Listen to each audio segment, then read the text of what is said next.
The snow outside the lodge was blinding, yet the banquet hall felt colder. My brother dragged me forward, smirking as he introduced me to his boss as our family's failure.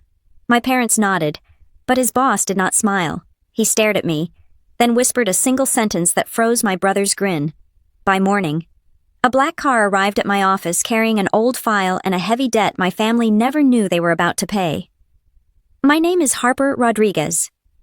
If 38 years of life on the periphery of the Whitman family had taught me anything, it was that humiliation was a dish best served with vintage champagne and a captive audience. The air inside the Snowglass Lodge was not just warm, it was stifling, heavy with the scent of expensive lilies, roasted prime rib, and the specific, cloying perfume of old money trying to look new.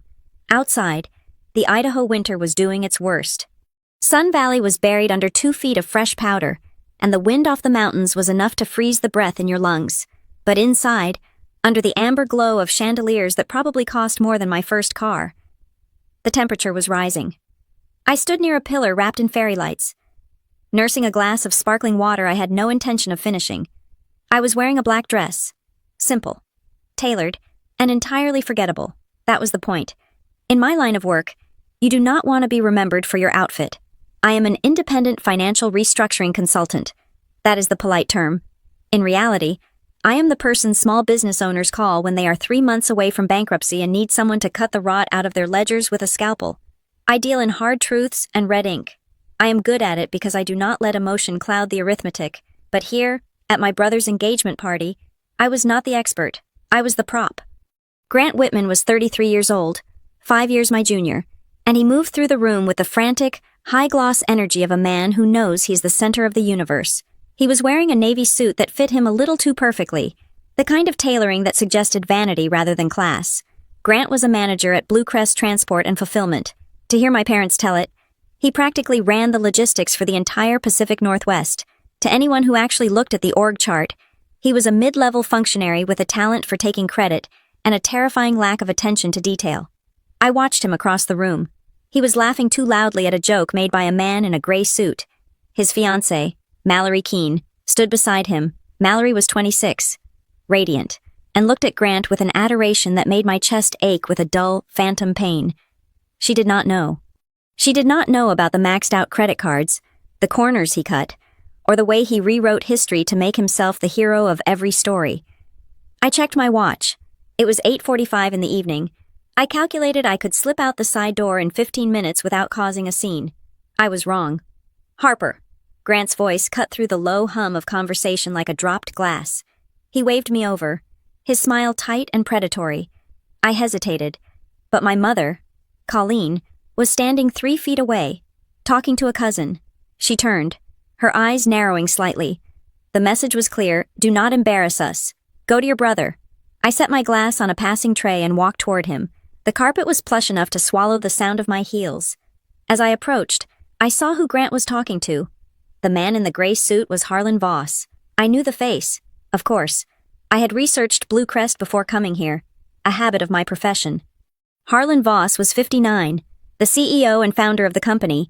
He was a legend in logistics, a man who had started with one truck and built an empire. In person, he was intimidating.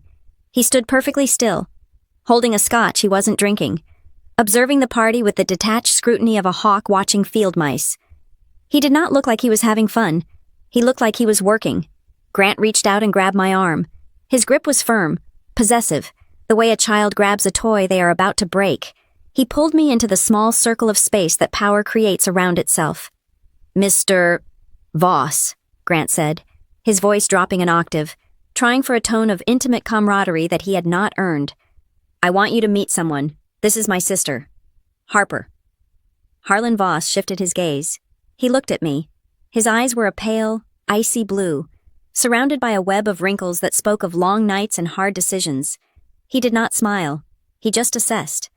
"Harper Rodriguez," I said, extending my hand. "It is a pleasure, Mr. Voss." He took my hand. His grip was dry and brief. "Rodriguez," he asked, his voice a low gravel. "Not Whitman." "I kept my married name," I said simply. "Even after the divorce. She is a bit of a distinctive spirit." "My father?"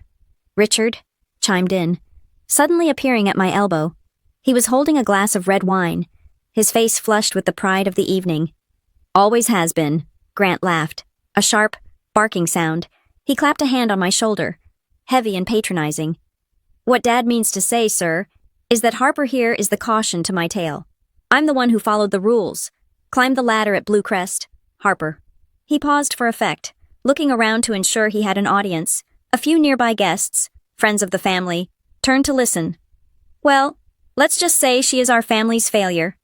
The silence that followed was absolute. It was not a comfortable silence. It was the sudden, vacuum-sealed quiet of a room where the oxygen has been sucked out. I felt the blood drain from my face, not from shame, but from a cold, familiar exhaustion. This was the dynamic. This had always been the dynamic. Grant, the golden sun. Harper, the dark shadow cast behind him to make him shine brighter. My mother laughed. A tinkling, brittle sound. Oh, Grant, don't be so dramatic, she said, though her eyes were hard on mine. Harper just chooses a different path. She has never really cared for the standards we value. Have you? Dear success looks different to everyone. Exactly, my father agreed. Taking a sip of his wine, he smiled at Mr. Voss, a conspiratorial look that said, You know how it is with wayward children. We love her anyway, of course, even if she is scraping by. I stood there, frozen. I was 38 years old. I owned my own home. I had saved 3 manufacturing plants in Boise from liquidation in the last 2 years alone. My bank account was healthier than my parents' and Grant's combined. But in this room, under these lights, none of that mattered.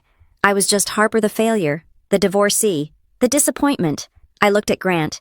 He was beaming at his boss, waiting for the validation. He expected Harlan Voss to chuckle, to clap him on the back, to bond over the shared burden of disappointing relatives. But Harlan Voss did not laugh. He did not even blink. He was staring at me. His gaze had intensified, losing its detached quality. He was looking at my face, then down at my hands, and then back at my eyes. It was a look of recognition, but not the casual kind. It was the look of a man trying to solve a puzzle he thought he had finished years ago. He was tilting his head slightly, as if listening to a frequency only he could hear. Failure, Harlan repeated softly. The word sounded heavy in his mouth. Grant's smile faltered. Just a fraction. Just a joke, sir. You know, sibling rivalry. Harlan turned his head slowly to look at Grant. The movement was mechanical, terrifyingly precise. The warmth had vanished from the older man's face, replaced by a blank, terrifying neutrality. You call her a failure, Harlan said. It was not a question. Well, I mean, Grant stammered, his confidence evaporating like mist. She works out of a small office downtown. No big corporate title. Just hustling. You know how it is. Harlan looked back at me. Harper Rodriguez, he said again. He said it like he was testing the weight of the syllables. Then, he did something that made the hair on the back of my neck stand up. He stepped closer to me, ignoring my brother entirely. Independent restructuring, he murmured. Boise, 1999. No 2010. The distribution audit. I blinked, surprised. I beg your pardon. Harlan shook his head slightly, as if clearing a thought. He looked at me with a profound, unreadable intensity. Then he turned back to my brother. The atmosphere in the circle shifted violently. My father lowered his wine glass. My mother stopped smiling. Mallory, who had been clinging to Grant's arm, took a half step back, sensing the change in barometric pressure. Grant, Harlan said. His voice was soft, barely above a whisper, but in the silence of our circle, it sounded like a thunderclap. Yes, sir, Grant asked. He was sweating now. A bead of perspiration tracked its way down his temple. Tomorrow morning, Harlan said. 8 o'clock. Sir. I want you to be in my office at 8 o'clock. Harlan continued, his voice devoid of any emotion. And I want you to bring the physical files for the event reimbursement, everything you submitted for this party, the venue, the catering, the band. Grant's face went gray. The digital copies are all in the system, sir. Approvals are... I did not ask for digital copies. Harlan interrupted. He did not raise his voice. He did not have to. I want the physical contracts, the vendor agreements, the original invoices, and the complete audit trail for the vendor onboarding you approved last month. My brother looked like he had been punched in the gut. His mouth opened and closed, but no sound came out. The mention of vendor onboarding seemed to hit him harder than the rest. "All of it," Harlan said. "On my desk. Do not be late." Harlan Voss looked at me one last time. There was no pity in his eyes. There was something else, respect. Perhaps, or maybe curiosity. He gave me a single, sharp nod, acknowledging me as an equal, before turning on his heel and walking away. He left a crater of silence behind him. The music from the string quartet seemed to rush back into the void, shrill and mocking. My mother was the first to speak. "Well," she whispered, her voice trembling. "That was odd. Why would he want to work on a Saturday?" My father frowned, looking at Grant. "Grant, is everything all right?" That sounded serious. Grant was staring at the space where his boss had been. The arrogance was gone, stripped away to reveal the terrified boy underneath. He looked sick. "It is fine," he croaked. "Just standard compliance. He is a stickler. It is nothing." But his hands were shaking. I looked at Mallory. She was staring at Grant, her eyes wide. She looked from him to me, and for the first time, I saw a flicker of doubt in her gaze. She looked down at the diamond ring on her finger, then back at her fiancé who was currently hyperventilating in a $5,000 tuxedo. "I am going to head out," I said. My voice sounded remarkably steady, even to my own ears. "Harper, wait," my mother snapped, turning her anxiety onto her usual target. "You upset him. I do not know what you did. Standing there looking like a funeral director, but you upset Mr. Voss." I did not say a word. "Mother," I replied. "You never do," she hissed. "That is the problem. You just stand there and make everyone uncomfortable." I looked at them. My family. The people who had taken my college fund to pay for Grant's first car because he needed the mobility for his internships. The people who told me to stop talking about money because it was unbecoming, while secretly asking me to co-sign loans they never intended to pay off themselves. "Good night, Richard. Good night, Colleen," I said. I did not call them Mom and Dad. I had stopped doing that years ago. I turned to Grant. He wasn't looking at me. He was staring at his phone, his thumbs flying across the screen, likely trying to delete evidence that couldn't be deleted. "Congratulations on the engagement, Grant," I said softly. He didn't answer. I walked away. I walked through the crowd of laughing, drinking people, past the ice sculpture of a swan that was slowly melting into a puddle, and out the heavy oak doors. The cold hit me like a physical blow. The temperature had dropped. It was probably 10 degrees below zero with the wind chill. The snow was coming down harder now, white flakes swirling in the beams of the valet stand lights. I handed my ticket to the valet. He was a young kid, shivering in his jacket. I pressed a $20 bill into his hand. "Stay warm," I said, when my Subaru pulled up a practical car, 5 years old, paid for in cash. I climbed inside and locked the door. The silence of the car was a sanctuary. I gripped the steering wheel, the leather biting into my cold palms. I sat there for a moment, watching the snow pile up on the windshield before I turned on the wipers. My heart was hammering against my ribs, not because of the insult. I was used to the insults. I had built a callus over that part of my soul a long time ago. No, my heart was racing because of what Harlan Voss had said. The distribution audit, 2010. Why did the CEO of a billion-dollar logistics company look at a nobody consultant and see a ghost from 14 years ago?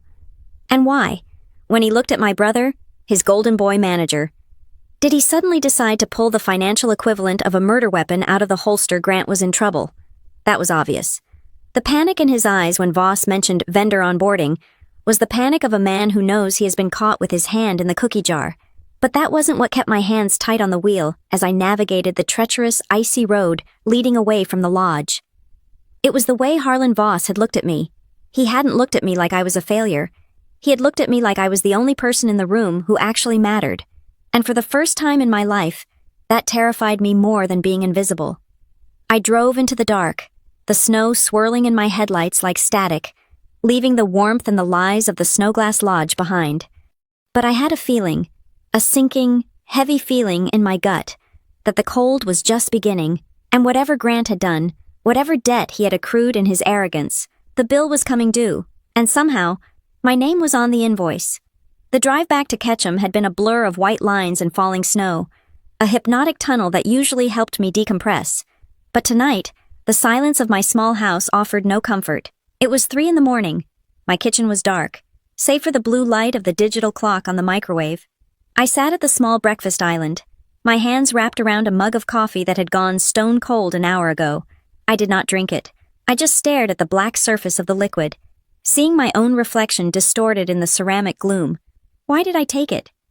That was the question that had been eating at the lining of my stomach since I walked out of the Snowglass Lodge. It was not a new question. It was a question as old as my adolescence, a constant background radiation to my life as a Whitman. Why did I stand there, motionless and mute, while my brother introduced me as a failure? Why did I let my mother make excuses for my existence? Why did I let my father look at me with that distinct mixture of pity and disappointment? I knew the answer. Of course, it was conditioning. It was the muscle memory of a lifetime spent keeping the peace. If I stayed quiet, the moment passed.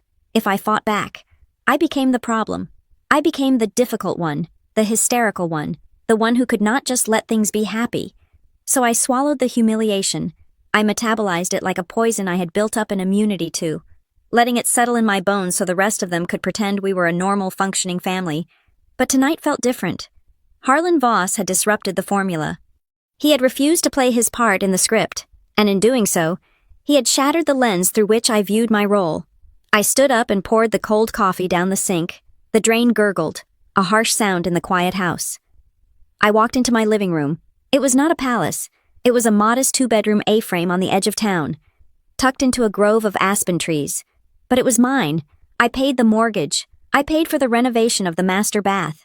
I paid for the high-speed fiber optic internet that allowed me to run a consultancy firm that had saved 6 local businesses from insolvency in the last fiscal year alone. Failure. The word tasted like ash. My eyes drifted to my laptop bag. Sitting on the armchair where I had tossed it before leaving for the party, I felt a sudden, sharp spike of anger. It was not the hot, explosive anger of a tantrum. It was the cold, clarifying anger of a realization. I walked over, unzipped the bag, and pulled out my laptop. 3 months ago, Grant had called me. He did not call to ask how I was. He never did. He called because he was drowning, though he framed it as him doing me a favor. I have these vendor contracts for the engagement party, he had said, his voice breezy, masking the panic underneath. I am swamped with the merger at work. I figured you might want to feel involved. Look them over for me. Just a quick sanity check. It was classic Grant. He made his incompetence sound like an act of charity toward me. He was letting me help. I should have said no. I should have told him my hourly rate was $350 and I was fully booked. But I didn't. I said yes. I said yes because I wanted the party to be nice. I wanted him to be happy. I wanted, stupidly, for my parents to say, "Thank you, Harper." When I opened the files he sent that night, I was appalled. The contracts were a disaster. The venue agreement had a force majeure clause that was so broad the lodge could have canceled on the day of the event because of a cloudy sky and kept the entire deposit. The catering contract had hidden service fees that compounded on top of the gratuity. I spent 4 nights rewriting them. I negotiated with the lodge manager, a woman who terrified Grant, but respected me because I spoke her language of liability and risk. I saved Grant nearly $12,000 in potential overages and penalty fees. I smoothed out the timeline. I ensured the band had the correct power supply requirements written into the rider so they wouldn't walk out during soundcheck. I handed Grant a bulletproof event plan. And how did he thank me? He didn't. He told our parents that he had really hammered the vendors and got a great deal. My father had clapped him on the back and said he had the killer instinct of a CEO. I sat down on my sofa and booted up the laptop. The screen glowed, illuminating the dark room. It got worse than just the contracts. 6 weeks ago, on a Tuesday morning, my phone had rung while I was in the middle of a client meeting. It was Grant. He was whispering. "Harper, I messed up," he had said. He had forgotten to pay the initial deposits. The deadlines had passed 48 hours prior. The photographer, a high-end artist from Seattle, who was Mallory's dream choice, was about to release the date to another couple. The band was threatening to pull out. "I need to wire the money now," Grant had pleaded. "But my liquidity is tied up in some short-term investments. The transfer won't clear for 3 days. Harper, please, Mallory will kill me. Mom will kill me." He needed money, immediately. "How much?" I had asked. Stepping out of my meeting. $9,200 for the photographer, he said, and $7,400 for the band. $16,600. It was not a small amount. It was a significant chunk of the retainer fee I had just received from a manufacturing client the day before. That money was earmarked for my quarterly tax payments and my own business insurance premiums. I will pay you back on Friday, Grant had sworn. As soon as my transfer clears, I promise, on my life, Harper. I wired the money. I sent $16,600 of my own hard-earned cash to two strangers so my brother wouldn't look like a fool in front of his fiancée. Friday came and went, no wire. When I asked him about it the following week, he laughed it off. Oh, right, the bank is being a pain with the verification. Give it a few days. A month passed. I asked again. He got defensive. Why are you so obsessed with money? Harper, I am good for it. You know I'm good for it. Do not be so petty. I have a lot of expenses right now with the wedding. Petty. I was petty for wanting my $16,600 back. Meanwhile, at the family dinner 2 weeks ago, my mother had gushed about how generous Grant was. This party is going to be so lavish, she had said, beaming at him. You are spending a fortune on us. Grant, we are so proud of how well you are doing. Grant had just smiled and taken another bite of his steak. He was paying for the party with my money. He was buying our parents' admiration with my labor and my bank account. I typed my password into the laptop with aggressive strokes. This pattern wasn't new. It started the year I turned 19. My grandfather, Walter, had left a college fund for all the grandchildren. It was a trust, meant to be split evenly. When I was accepted to the state university, I went to my father to ask about accessing my share for tuition. I remembered the scene perfectly. My father sitting at the kitchen table, refusing to meet my eyes. We had to make an adjustment. Harper, he had said. They had liquidated the entire fund, all of it. They had used it to pay for Grant's private university tuition and his living expenses in a luxury apartment because Grant needs the right environment to thrive. You are resilient. Harper, my mother had added, as if it were a compliment. You know how to work hard. You can get loans. You can work nights. Grant, he is different. He needs a leg up. He's going to do big things, and we need to invest in that potential. So I took the loans. I worked 2 jobs, one at a library, 1 waiting tables while taking a full course load. I graduated with honors and $40,000 in debt. Grant graduated with a C average and a sports car. I paid off my loans 3 years ago. I did it quietly, dollar by dollar. I built my business from a card table in a studio apartment. I was not a failure. I was the only one in the family who actually understood the value of a dollar because I was the only one who had never been given one. I realized, sitting there in the dark, that I had spent my entire life protecting the very people who refused to protect me. I was their safety net, invisible and unappreciated, catching them every time they fell so they never had to feel the impact of the ground. No more, I whispered to the empty room. I navigated to the folder labeled Whitman Keene Wedding. Harlan Voss's words echoed in my mind. Bring the physical files, the vendor agreements. Why was he so specific? Why did he care about the vendors? Grant worked in logistics. He wasn't embezzling from the company to pay for the wedding, was he? I opened the spreadsheet I had created to track the payments I had made. There they were. The wire transfer to the photographer, the wire transfer to the band. Wait, I frowned, leaning closer to the screen. When I had wired the money for the band, Grant had sent me a specific routing instruction. He told me the band had a new business manager, and the payment needed to go to a specific LLC to ensure the date was locked. I hadn't questioned it at the time because I was in a rush, and he was panicking. I pulled up the digital receipt of the wire transfer. Beneficiary Keene Event Logistics LLC. I froze. Keene. Mallory's last name was Keene. I opened a new tab and went to the Secretary of State's business search portal. My fingers flew across the keys. I typed in Keene Event Logistics LLC. The search result popped up instantly. Entity name, Keene Event Logistics LLC. Date of formation, September 14th of this year. Registered agent Mallory Keene. Mailing address, a post office box in Twin Falls. I stared at the date, September 14th. That was exactly 2 days before Grant called me in a panic, begging for the $7,400 for the band deposit. My heart began to pound, a slow, heavy rhythm against my ribs. I went back to the contract file Grant had sent me for the band. It was a standard PDF. I had reviewed the terms, fixed the rider, and sent it back. But I hadn't looked closely at the payment page because Grant had said he would handle the final signature. I opened the metadata of the PDF file. Author Grant Whitman, last modified. By Grant Whitman, I switched back to the photographer's contract. I looked at the wire instruction he had given me for that one. Beneficiary Keene Event Logistics LLC. The photographer wasn't paid. The band wasn't paid. I had sent $16,600 to a shell company set up by Grant and his fiancée. I felt a wave of nausea. It wasn't just that he had stolen from me. It was the elaborate nature of the lie. He had created a crisis, manipulated my desire to help, and funneled my own money into an account he controlled, all while letting me believe I was saving his wedding day. And if he was doing this to me, what was he doing to Blue Crest? Harlan Voss knew, or he suspected. That was why he wanted the files. That was why he wanted the audit trail. I sat back, the cold light of the screen washing over my face.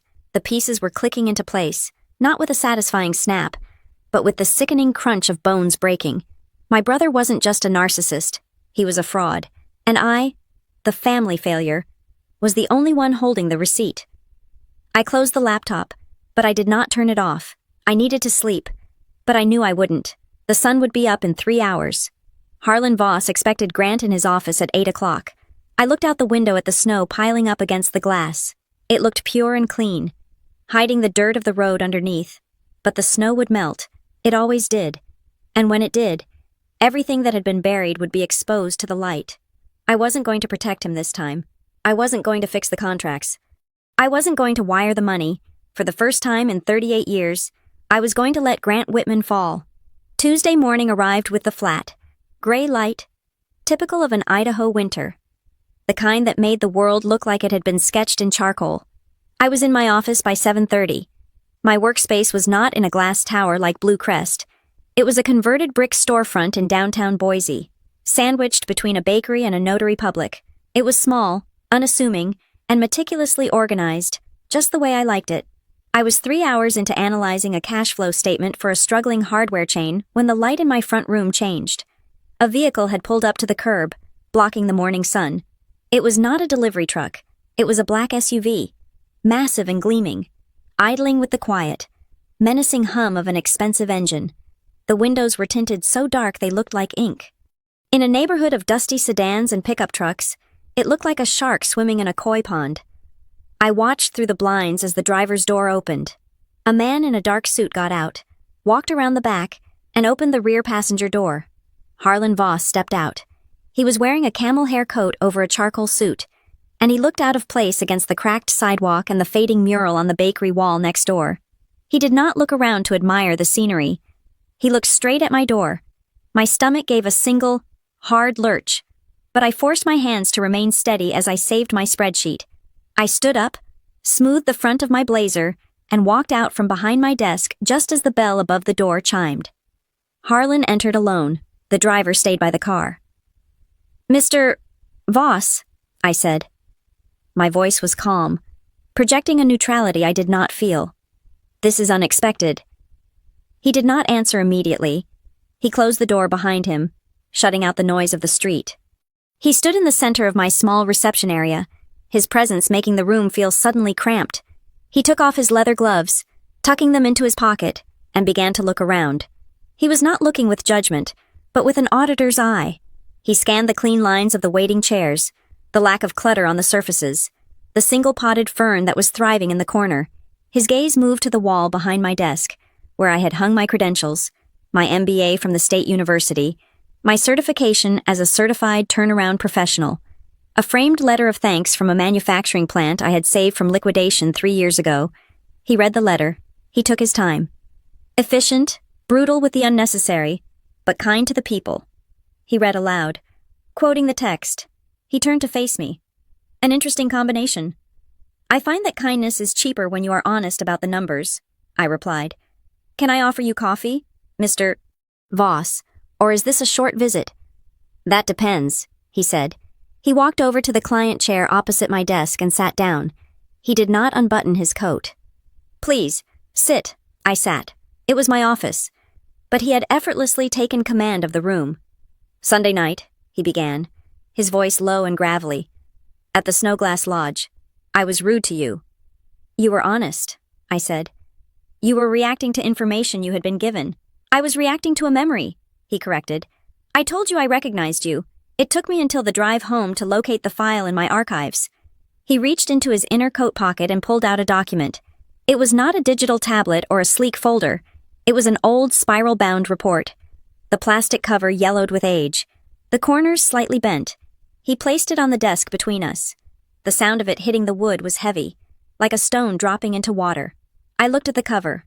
Operational Efficiency Debt Restructuring Plan, North Star Distribution. Prepared by Harper Rodriguez. Date October 2010. The air left my lungs. North Star, I whispered. I have not thought about that name in years. I should hope not, Harlan said. It was a disaster. A small, regional shipping outfit on the verge of imploding. Bad routes, worse management, bleeding cash. I remember, I said. The details flooding back. I was 24 years old, fresh out of my MBA program, hungry and desperate to build a portfolio. I had taken the job for a flat fee of $500 because the owner couldn't afford a real consultant. The owner was a silent partner. I never met him. I dealt with the operations manager. The operations manager was an idiot, Harlan said bluntly. The silent partner was me. I stared at him. You owned North Star. It was one of my first acquisitions outside of the main trucking line, he said. I bought it for parts. I intended to strip it and sell the trucks. Then this report landed on my desk. He tapped the yellowed cover with a thick finger. This report told me exactly where the bleed was. It told me to fire the operations manager, renegotiate the fuel contracts, and pivot to last-mile delivery for medical supplies. It was bold, it was mathematically sound, and it was written by a 24-year-old nobody. I didn't know it was you, I said. I know. You did the work for $500, he said. I implemented your plan. 6 months later, North Star was profitable. 2 years later, I folded it into Bluecrest.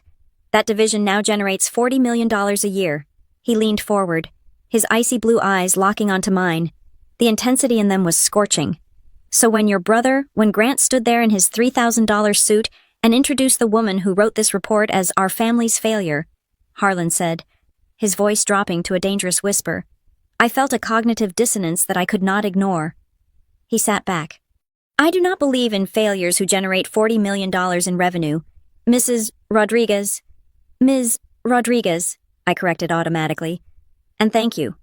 Do not thank me yet, he said. I did not come here to reminisce. The atmosphere in the room shifted instantly. The nostalgia evaporated, replaced by the cold, hard steel of business. The thriller aspect of my life was about to begin, though I didn't know it yet. Bluecrest is in trouble, Harlan said. Market trouble, I asked. Internal trouble, he said. We are leaking. For the last 2 quarters. The numbers in the fulfillment division haven't been adding up. Small things at first. Fuel surcharges that are slightly above market rate, vendor invoices for maintenance that happens too frequently. It is death by 1,000 cuts. I stayed silent, waiting. I ordered a soft audit 3 weeks ago, Harlan continued. Quietly, just my CFO and myself. We found patterns. We found a network of preferred vendors that seemed to have been onboarded in a hurry, bypassing standard procurement protocols. He paused, watching my face. The manager who signed off on 80% of those vendor approvals is your brother. I did not flinch. I did not gasp. I had suspected this since 3 o'clock that morning when I found the LLC for the wedding, but hearing it confirmed by the CEO gave the knowledge a terrifying weight. Grant is ambitious, I said carefully. He can be careless. Careless is missing a decimal point, Harlan said sharply. This is not carelessness. This is architecture. Someone is building a siphon inside my company. Why come to me? I asked. You have a legal department. You have internal audit teams. You have the big 4 accounting firms on speed dial. Internal audit is friends with him, Harlan said, disgust coloring his tone. Grant is charming. He plays golf with the head of compliance. He buys drinks for the accounting team. If I trigger a formal investigation using internal resources, he will know within the hour. Documents will vanish. Hard drives will be wiped. And the big 4. They take weeks to mobilize. They send teams of 20-year-olds who check boxes. Harlan said, I need a scalpel, not a sledgehammer, and I need someone who knows how a liar thinks. He gestured to the report on the desk. You understand structure. You understand how to hide money, which means you understand how to find it. And more importantly, he leaned in again. You are the failure. No one at Bluecrest considers you a threat. If I bring you in as an external consultant to optimize workflow for the merger, no one will blink. Grant will likely think he can manipulate you. He thinks you are weak. He does, I agreed. I need you to go into Bluecrest, Harlan said. I want you to audit the fulfillment division. I want you to trace every dollar, every vendor, Every contract your brother has touched in the last 24 months. I want you to build a case that is so watertight that not even the best labor lawyer in the state can drill a hole in it." He reached into his pocket again and pulled out a folded check. He slid it across the desk. It was face down. "That is a retainer," he said. "My hourly rate for you is triple whatever you are currently charging. The contract will be for 6 months." I looked at the check, then back at him. I did not pick it up. "Mr. Voss," I said slowly. "Grant is my brother." "I am aware," he said. "Does that mean you will protect him?" I thought about the wedding contracts. I thought about the $16,600 he had stolen from me. I thought about the way he had smirked at the party while our parents nodded in agreement that I was nothing. "No," I said. "I will not protect him, but I need to be clear about my terms." "Name them." "I am not a hitman," I said, my voice firm. "I am a professional. I will not manufacture evidence. I will not twist the data to fit a narrative. If I go in there, I follow the paper trail wherever it leads. If it leads to Grant, so be it. But if it leads to someone else, someone you trust, someone in your inner circle, I will report that too." Harlan's eyes narrowed slightly, evaluating me. "And," I continued, "I will not be part of a public shaming. I do the work. I deliver the report. What you do with it is your business. I do not want to be the one standing on the podium when the axe falls. I want to be the one who sharpened the blade and walked away."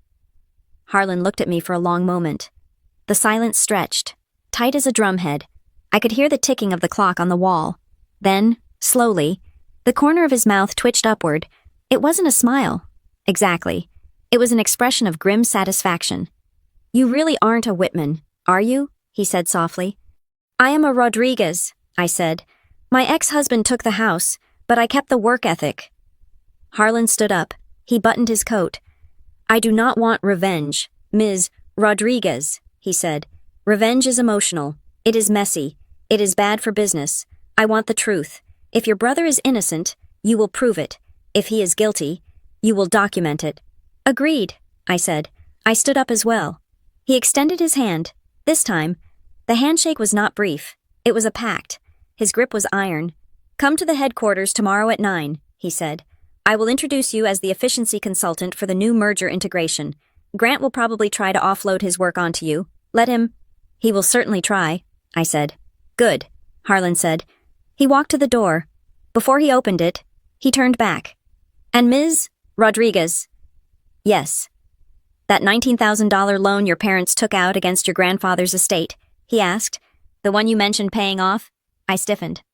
"I never told you about that." "I do my due diligence," he said simply. "A failure who pays off her own student loans and her brother's hidden debts is a rare asset. Do not undervalue yourself again, especially not to them." He opened the door. The cold air rushed in. "See you at 9. The door clicked shut. I stood alone in the center of my office. The black SUV pulled away, disappearing into the traffic of downtown Boise. I looked down at the desk. The yellowed report from 14 years ago sat there, a ghost from a past I thought was buried. Next to it was the check. I turned the check over. The amount made my breath catch in my throat.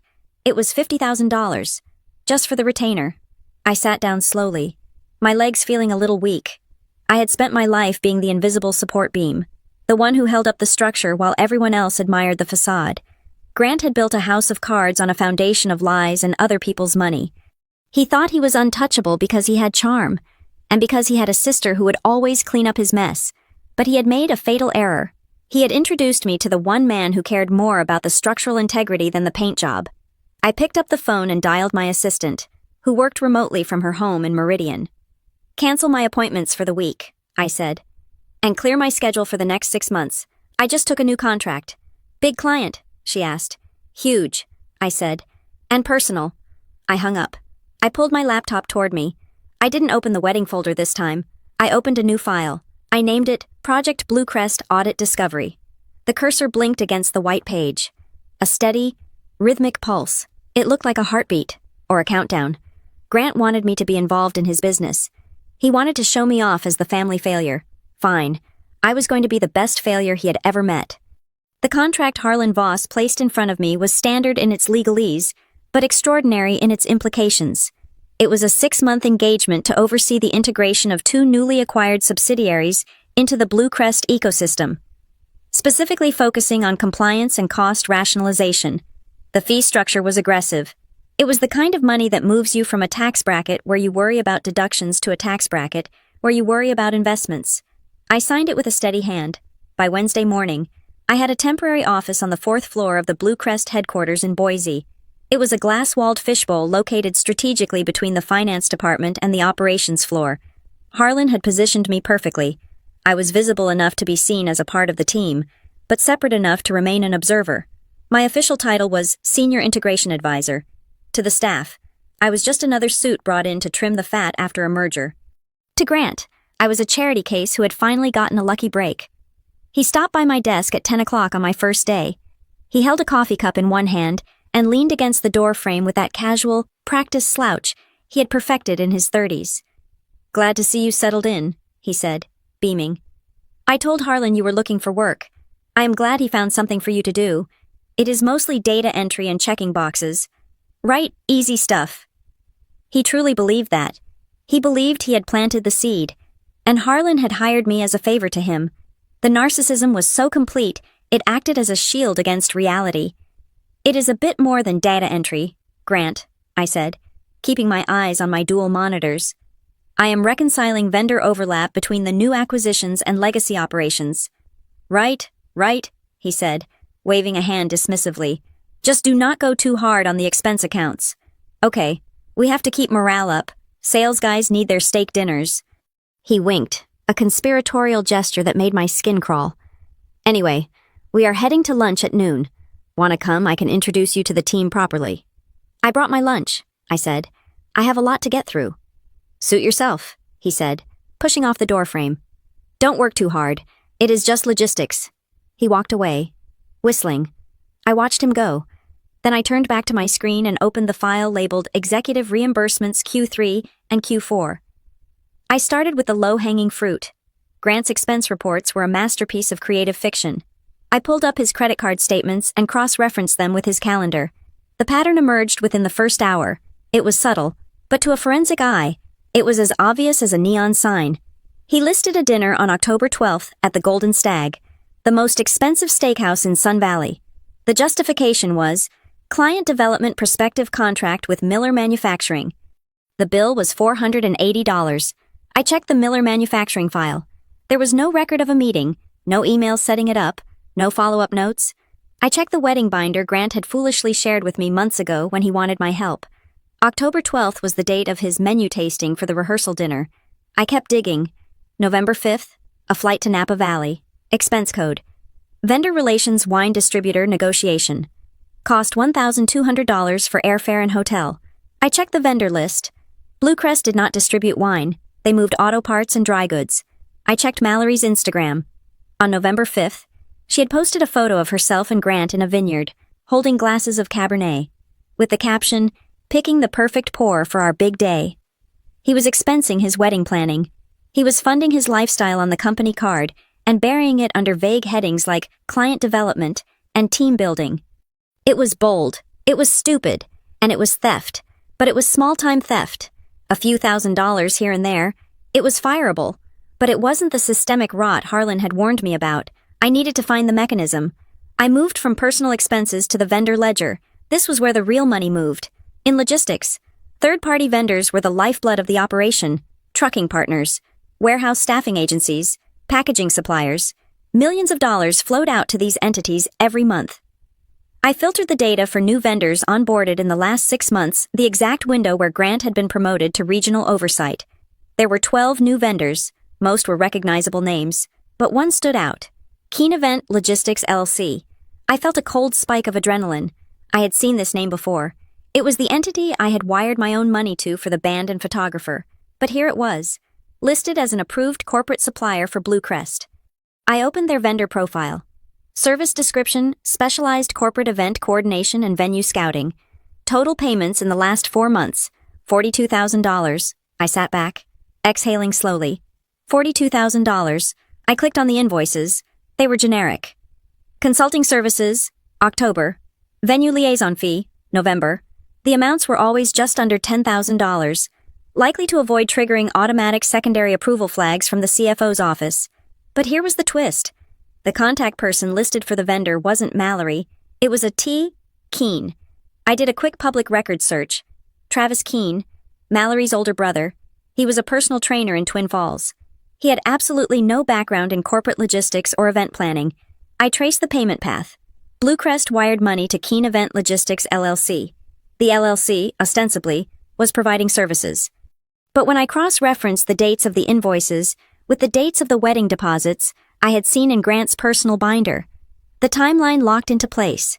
Bluecrest paid Keene Event Logistics on October 1st. On October 3rd, the deposit for the Snowglass Lodge was paid. Bluecrest paid Keene Event Logistics on November 1st. On November 4th, the deposit for the florist was paid. Grant wasn't just stealing from the company. He had built a money laundering loop. He was using his fiancé's family to set up a shell company, approving them as a vendor, paying them for work that was never done, and then using that money to pay for his wedding. And he had the audacity to call me a failure. I printed the ledger. I printed the invoices. I printed the corporate registry for the LLC. My folder was growing thicker, but Harlan had mentioned something else. He had mentioned vague surcharges and modified contracts. I dove into the actual contract files. I pulled up the master service agreement for Keene Event Logistics. It looked standard at first glance, but I had access to the document history, the metadata that most people forgot existed. I opened the version history. The original template had been created by legal. It was a standard 2-page consulting agreement. Then, on September 14th at 11 at night, there was an edit. User ID G. Whitman. Grant had logged in. He had added Clause 4B: vendor retains the right to bill for discretionary administrative overhead, not to exceed 15% of total monthly volume. Discretionary administrative overhead. It was a blank check. It was a license to print money with no deliverables required. He had modified a legal document after it had cleared legal review, relying on the fact that no one would read the fine print of a small vendor contract again. I took a screenshot of the edit timestamp and the user ID. I was building a cage, bar by iron bar. By Thursday afternoon, I had moved on to the operational side. I needed to see if his incompetence extended beyond theft and into actual work product. Everyone at Bluecrest talked about the I-90 corridor optimization project. It was the crown jewel of the quarter. It was a complex logistical model that had streamlined the shipping routes across the northern states, saving the company an estimated $3 million annually. Grant had received a bonus for it. He had presented it to the board. It was the primary reason he was being groomed for a VP role. I pulled up the project files. The final presentation was slick. Grant's name was on the title slide in bold letters. I went into the source data.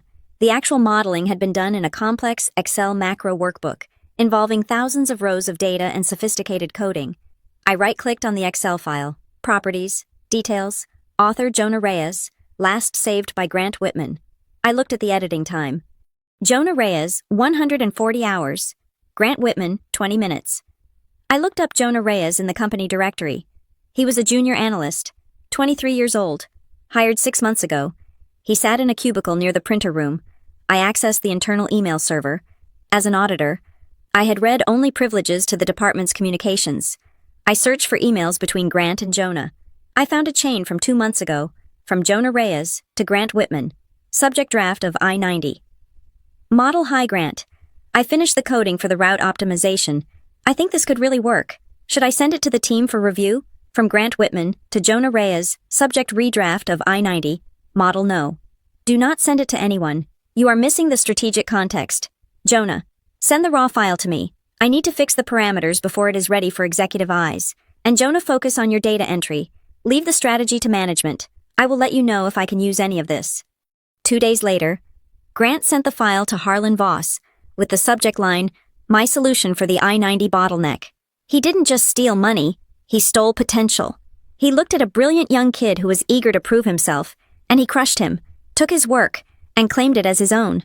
I sat there, staring at the email. This made me angrier than the money. Money was just math, but this was predatory.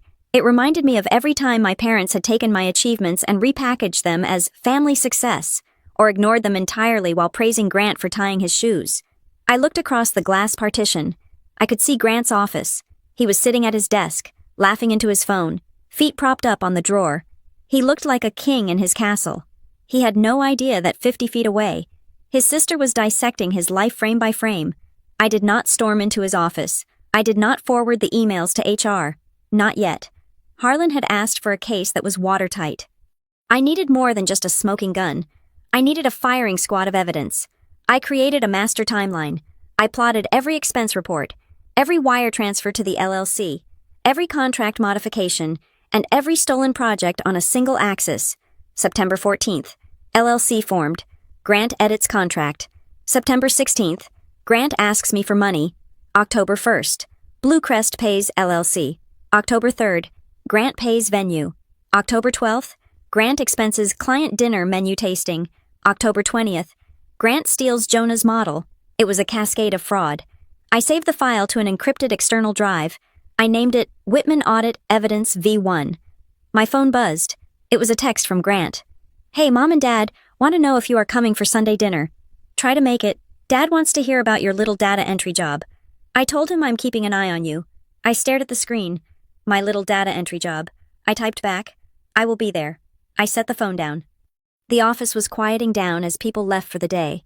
The cleaning crew was starting their rounds. I looked at the empty cubicle near the printer room where Jonah Reyes sat. Tomorrow, I would find a way to talk to him. I wouldn't tip my hand, but I needed to know if there was more. Because men like Grant never stopped at just one victim. I packed up my laptop. I put on my coat. As I walked past the security desk in the lobby, the guard nodded at me. Working late, Ms. Rodriguez. Just catching up on some reading, I said. I walked out into the cold Boise evening. The wind was biting, but I barely felt it. I felt the heat of the evidence burning a hole in my bag. The paper trail was not just a trail anymore. It was a noose, and Grant had tied the knot himself. All I had to do was wait for him to kick the chair away. The silence of my glass-walled office was deceptive. While the air conditioning hummed a steady, white noise rhythm, my phone was vibrating across the desk with the manic energy of a trapped insect. Grant.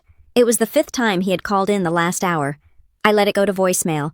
I was in the middle of reconciling a logistics ledger, and I refused to let his panic dictate my schedule. But 10 seconds later, the office line rang. He was bypassing my cell. I picked up the receiver. Rodriguez? Harper, pick up your damn cell phone. Grant's voice hissed in my ear. He sounded breathless, like he had been running upstairs. We need to get our story straight. I do not have a story, Grant, I said, keeping my voice level and my eyes on the screen. And I am working. Listen to me, he said, dropping his voice to a conspiratorial whisper. Harlan is digging. He is asking questions about the vendor onboarding process. If he asks you, I need you to tell him that you consulted on the Keen account structure. Tell him you advised me that the 15% overhead was industry standard for a boutique agency. I stopped typing. My fingers hovered over the keyboard. You want me to lie to the CEO who hired me? I asked. You want me to tell him that I authorized a 15% surcharge for a shell company run by your fiancé's brother? It is not a lie. It is retroactive consulting, Grant stammered. You are a consultant. That is what you do. You fix things. Just say we discussed it over dinner a few months ago. Say I was following your professional advice on how to structure the payments to ensure priority service. Harper, please, if you do this, I can explain the rest. I just need a professional shield. I am not your shield, Grant, I said. I am an auditor. I am your brother. His voice cracked, the whisper vanishing into a desperate shout that made me pull the receiver away from my ear. Do you know what will happen if this blows up? It won't just be me. It will be Mallory. It will be the wedding. Mom and Dad will be humiliated. Do you want that? Do you want to be the reason Mom cries at the rehearsal dinner? I have to go, I said. Do not hang up on me, Harper. I gently placed the receiver back in the cradle. My hand was shaking, just slightly. It was not fear, it was a physical reaction to the toxicity, like my body was trying to reject a virus. Grant was not just asking for a favor, he was trying to make me an accomplice. He wanted to shift the narrative so that if the fraud was discovered, it would look like bad advice from an external consultant me rather than theft by an internal manager. He was trying to set me up as the incompetent one, the failure who gave him bad directions. 2 minutes later, my personal phone lit up again. Incoming call, Mom. I stared at it. Grant worked fast. I answered. Hello, Colleen. Your brother sounds frantic, my mother said. There was no greeting. No, how are you? Just the immediate, accusatory launch. He says you are being difficult at work. He says he is trying to navigate some complex corporate politics, And you are refusing to back him up. He is asking me to lie to my employer. Mother? Oh, Harper. Always so dramatic with the words. She sighed. The sound of long-suffering martyrdom. It is not lying. It is family loyalty. Grant is under a lot of pressure. He's about to get married. He is building a future. You have your little business. But Grant has a career, a reputation. Can't you just help him smooth over a few rough patches for me? I cannot break the law for you. No, I said. Law? She laughed. A sharp, dismissive sound. You sound just like your father when he gets in a mood. Speaking of which, he wants a word. There was a fumbling sound, and then my father's voice came on the line. It was deeper, harsher. Harper, Richard said. I do not know what game you are playing. Getting a job at your brother's company just to undermine him, but it stops now. You are being selfish. You have always been jealous of Grant's success, but trying to sabotage him right before his wedding is a new low, even for you. I did not ask for this job, I said, my voice tightening. I was headhunted. You were hired because of your last name, Richard snapped. Because you are a Whitman. Do not forget that. Now, whatever Grant needs you to sign or say, you do it. We are a family. We protect our own. Do not make me come down there and cause a scene. Goodbye, Richard, I said. I hung up. I turned the phone face down. I felt a hollow ache in my chest. The old wound reopening. We protect our own. But they never meant me. I was not their own. I was the utility player. The spare part kept in the trunk in case the main engine failed. A text message pinged on my laptop screen, linked to my phone. It was from Mallory. Mallory Grant is pacing the living room. He says you are trying to get him fired. I don't know what your problem is, Harper, but you are ruining my wedding. If Grant loses this job, we lose the deposit on the house. How can you be so cruel? I looked at the message. I thought about the $42,000 funneled into her brother's LLC. I thought about the menu tasting that was just a dinner on the company card. I typed back, I am doing the job I was hired to do. If Grant has done nothing wrong, he has nothing to fear. I blocked her number. I needed to clear my head. I stood up and walked out of my office. The floor was buzzing with the usual mid-morning activity, but the atmosphere felt charged. I could feel eyes on me. 2 account managers by the water cooler stopped talking as I walked by. They looked at me, then exchanged a glance. Grant had been busy. He was seeding the ground. I could almost hear the whispers, Harper is jealous. Harper is unstable. The sister is trying to take the brother's job. I walked toward the break room, intending to get water, but I stopped when I saw Jonah Reyes. The young analyst was standing by the copier, looking terrified. He was clutching a stack of papers, his knuckles white. Grant was standing over him, one hand resting on the wall above Jonah's head, boxing him in. Grant was smiling, but it was a shark's smile. I just need you to check the timestamp on that file again. Jonah, Grant was saying, his voice loud enough for the nearby cubicles to hear. I think you might have accidentally overwritten my original work. You know how glitchy the server can be. We wouldn't want anyone thinking you plagiarized the strategy, right? He was gaslighting the kid. He was setting up a fallback plan if the theft of the I-90 model was discovered. Grant would claim Jonah was the one who copied him, or that it was a technical error. I stepped forward. Grant, I said. My voice was sharp, cutting through the ambient noise. Grant turned. His smile didn't waver, but his eyes went flat. Harper, just giving the junior team some pointers. Mr. Voss needs the updated compliance logs for the logistics merger. I lied smoothly. I need Jonah to pull the raw data for me immediately. It is time-sensitive. Grant hesitated. He looked from me to Jonah. He knew I was interfering, but he couldn't refuse a direct request that invoked the CEO. Fine, Grant said, patting Jonah hard on the shoulder. We will finish this chat later. Buddy? He walked away, brushing past me with a deliberate bump of his shoulder against mine.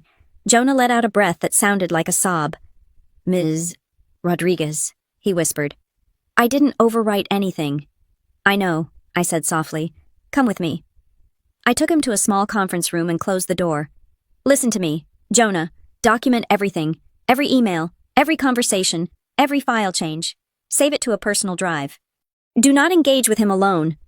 He said I was confused, Jonah said, his eyes wide with distress. He said I remembered it wrong. You are not confused, I said firmly. Keep your head down. Do the work I give you. I will handle the rest. I left him there, safer than he was in the hallway. I was fighting a war on 2 fronts, now protecting myself from my family. and protecting the innocent bystanders from the fallout. When I returned to my desk, my internal line rang. Ms. Rodriguez. Harlan Voss's voice was gravel and steel. Come up to my office, now. I took the elevator to the top floor. Harlan's executive assistant waved me in immediately. Harlan was standing by the window, looking out at the snow-covered Boise foothills. On his desk was a single sheet of paper. Close the door, he said. I did. I told you I wanted the truth, Harlan said, turning to face me. I did not tell you I wanted to be played for a fool. I do not understand, I said. Grant sent me an email an hour ago, Harlan said. He expressed concern about your objectivity. He claimed that during a family dinner 3 months ago, you advised him to set up the expedited vendor channel for the wedding logistics to ensure reliability. He claims he was following your expert restructuring advice. That is a lie, I said calmly. I was not aware of the vendor channel until this week. I assumed as much, Harlan said. Grant is flailing. He is throwing sand in my eyes, hoping I will blink. But that is not why I called you up here. He pointed to the paper on the desk. Accounting just flagged a discrepancy in the quarterly forecast. A wire transfer request was submitted yesterday evening, pending approval for Friday. It is for $12,500. Okay, I said. For what? Consulting retainers, Harlan said. The payee is listed as Rodriguez Strategic Solutions. I frowned. My company is Rodriguez Business Restructuring. I have never used the name Strategic Solutions. I know, Harlan said. But look at the routing number. I picked up the paper. It was a transfer request form. The beneficiary name was indeed Rodriguez Strategic Solutions. The bank account number was not mine. It was an account at a credit union in Twin Falls. I did not submit this, I said. I know you didn't, Harlan said, because the submission came from an external email address that looks very much like yours. He handed me a tablet. On the screen was an email chain. From H. Rodriguez Consulting. Net. To accounts payable. Subject invoice, Quen 44, expedited retainer.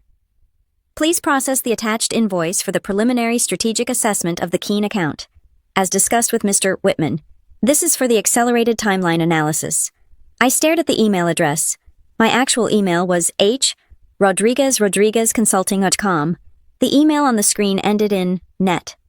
It is a spoof, I said, my blood running cold. Someone bought the net domain. I had it run a trace, Harlan said. The domain was purchased 4 days ago. The email was sent from a web client. But here's the interesting part. The IP address used to access the web client matches the IP address of the guest Wi-Fi network in this building. I looked up at him. Someone in the building sent this. Someone who wants to create a paper trail linking you to the Keene account, Harlan said. If this invoice is paid, and then the Keene fraud is discovered, it looks like you were the architect. You get the money. You gave the advice. Grant becomes the victim of his sister's greedy consulting scheme. It was not just a cover-up anymore. It was a frame job. Grant, or whoever was helping him, had realized that I was a threat. He knew he couldn't just talk his way out of the embezzlement, so he had decided to drag me into the pit with him. He was manufacturing evidence to prove that the family failure was actually a criminal mastermind who had duped her innocent brother. He is trying to send me to prison, I whispered. He is trying to survive, Harlan said coldly. A drowning man will climb on top of anyone to get air. Even his sister. Who approved the invoice? I asked. No one yet, Harlan said. I flagged it, but the intent is clear. I looked at the fake invoice again. It was amateurish, but effective enough to fool a tired accounts payable clerk. I need to prove he bought that domain, I said. The domain was registered privately, Harlan said. Proxy service. We can't see the owner. He used a credit card, I said, my mind racing. He is not smart enough to use crypto. He used a card, and if he bought it 4 days ago... I remembered something. 4 days ago, we were at the Sunday dinner at my parents' house. Grant had been on his laptop in the den for an hour, claiming he had to put out a fire at work. I can find it, I said. I need access to the proxy logs for the guest Wi-Fi on the day the domain was purchased. You have it, Harlan said. But Harper, be careful. If he is willing to fabricate invoices and spoof domains, he has crossed a line. This is no longer just office politics. This is fraud, identity theft. If we pin this on him, he is not just getting fired, he is going to be prosecuted. I thought about the phone calls, the guilt trips from my parents, the text from Mallory. They were all part of the distraction. The noise to keep me off balance while he slid the knife between my ribs. He crossed the line when he stole my name, I said. He crossed the line when he tried to make me the villain in his story. So? Harlan asked. So, I said, placing the fake invoice back on the desk. I am going to catch him, and I am not just going to catch him stealing from you. I am going to catch him trying to steal my life. I turned to leave. Harper, Harlan called out. I stopped. The account number on that fake invoice, he said. The one in Twin Falls. Does it look familiar? I looked at the numbers again. I hadn't recognized it at first. But now that I looked at the string, it wasn't my account. But I had seen a similar string of numbers recently. It was the same bank where my parents held their retirement accounts. It is a sub-account, I realized, linked to a primary holder. If he is using a family account to stash the money he frames you for taking, Harlan said softly, then your parents might be more involved than just making phone calls. The floor seemed to tilt beneath my feet. I will find out, I said. I walked out of the office. The elevator ride down felt like a descent into hell. My brother was framing me. My parents were potentially providing the banking infrastructure for the frame-up. And I was the only one who didn't know the script. I walked back to my desk. Grant was there, leaning over my partition, smiling that charming, boyish smile. Hey, he said. Mom texted. She said you hung up on her. Not cool. Harper, she's really upset. Why do you have to be so difficult? I looked at him. I looked at the man I had shared a childhood with, the man I had protected from bullies, the man whose debts I had paid. He wasn't my brother anymore. He was a parasite. I am sorry, Grant, I said, my voice eerily calm. I have just been very busy. I promise. I will make it up to everyone. His smile widened. He thought he had won. He thought I was folding. That is the spirit, he said. We are family. We stick together. Yes, I said, sitting down and unlocking my screen. We certainly do. As he walked away, I opened a new terminal window. I wasn't going to look for billing errors anymore. I was going to hunt. The digital footprint of a lie is often more durable than the truth. I sat in the glow of my monitors. The office deserted around me. It was 7 in the evening. The cleaning crew was vacuuming the hallway, the rhythmic drone providing a backdrop to the dissection I was performing on my own identity. Harlan had given me the spoofed email, the one sent from I'm Rodriguez Consulting, net, and asked me to trace the ghost. I opened the raw header data. To the untrained eye, an email is just a message. To a forensic auditor, it is a passport stamped with every stop it made across the internet.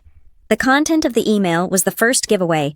It was written in a voice that tried too hard to sound authoritative. It used phrases like synergistic leverage and accelerated fiscal alignment. I do not talk like that. My reports are dry, precise, and devoid of buzzwords. This email read like a business school undergraduate trying to impress a professor. It read like Grant. I pulled the IP logs that IT had quietly dropped into my secure folder. The email requesting the fraudulent $12,000 transfer was sent on Tuesday at 8:45 in the evening. I cross-referenced the IP address, 192.168.4.1. It was an internal IP. Specifically, it mapped to the hardline connection in Grant's office. That was sloppy. He had stayed late, logged into the fake email account he had created, and sent the invoice request from his own work computer, assuming the IT department would never audit a manager's traffic. But then I found the second log. There was a login to the fake email account's administrative panel the dashboard used to manage the domain settings. This login happened on Sunday afternoon at 3:30. The IP address for this session was not internal. It was residential. ISP Sparklight Fiber. Twin Falls region. I stared at the screen. Twin Falls. My parents lived in Twin Falls. I checked the timestamp again. Sunday, 3:30 in the afternoon. That was during the family dinner. I remembered the scene vividly. I was helping my mother with the dishes. My father was watching football. Grant had excused himself to go into the den, claiming he needed to check on a shipment. He hadn't been checking on a shipment. He had been sitting at my father's desk, using my parents' internet connection, setting up the fake domain that would frame me for fraud. And here was the knife in the gut. My father's computer was password protected. Grant didn't know the password. He would have had to ask, Dad, can I use the computer? I need to handle some business. Sure, son, it is the same password as always. My father had unlocked the door so my brother could rob me. I felt a coldness spread through my limbs that had nothing to do with the office air conditioning. It was the chill of absolute clarity.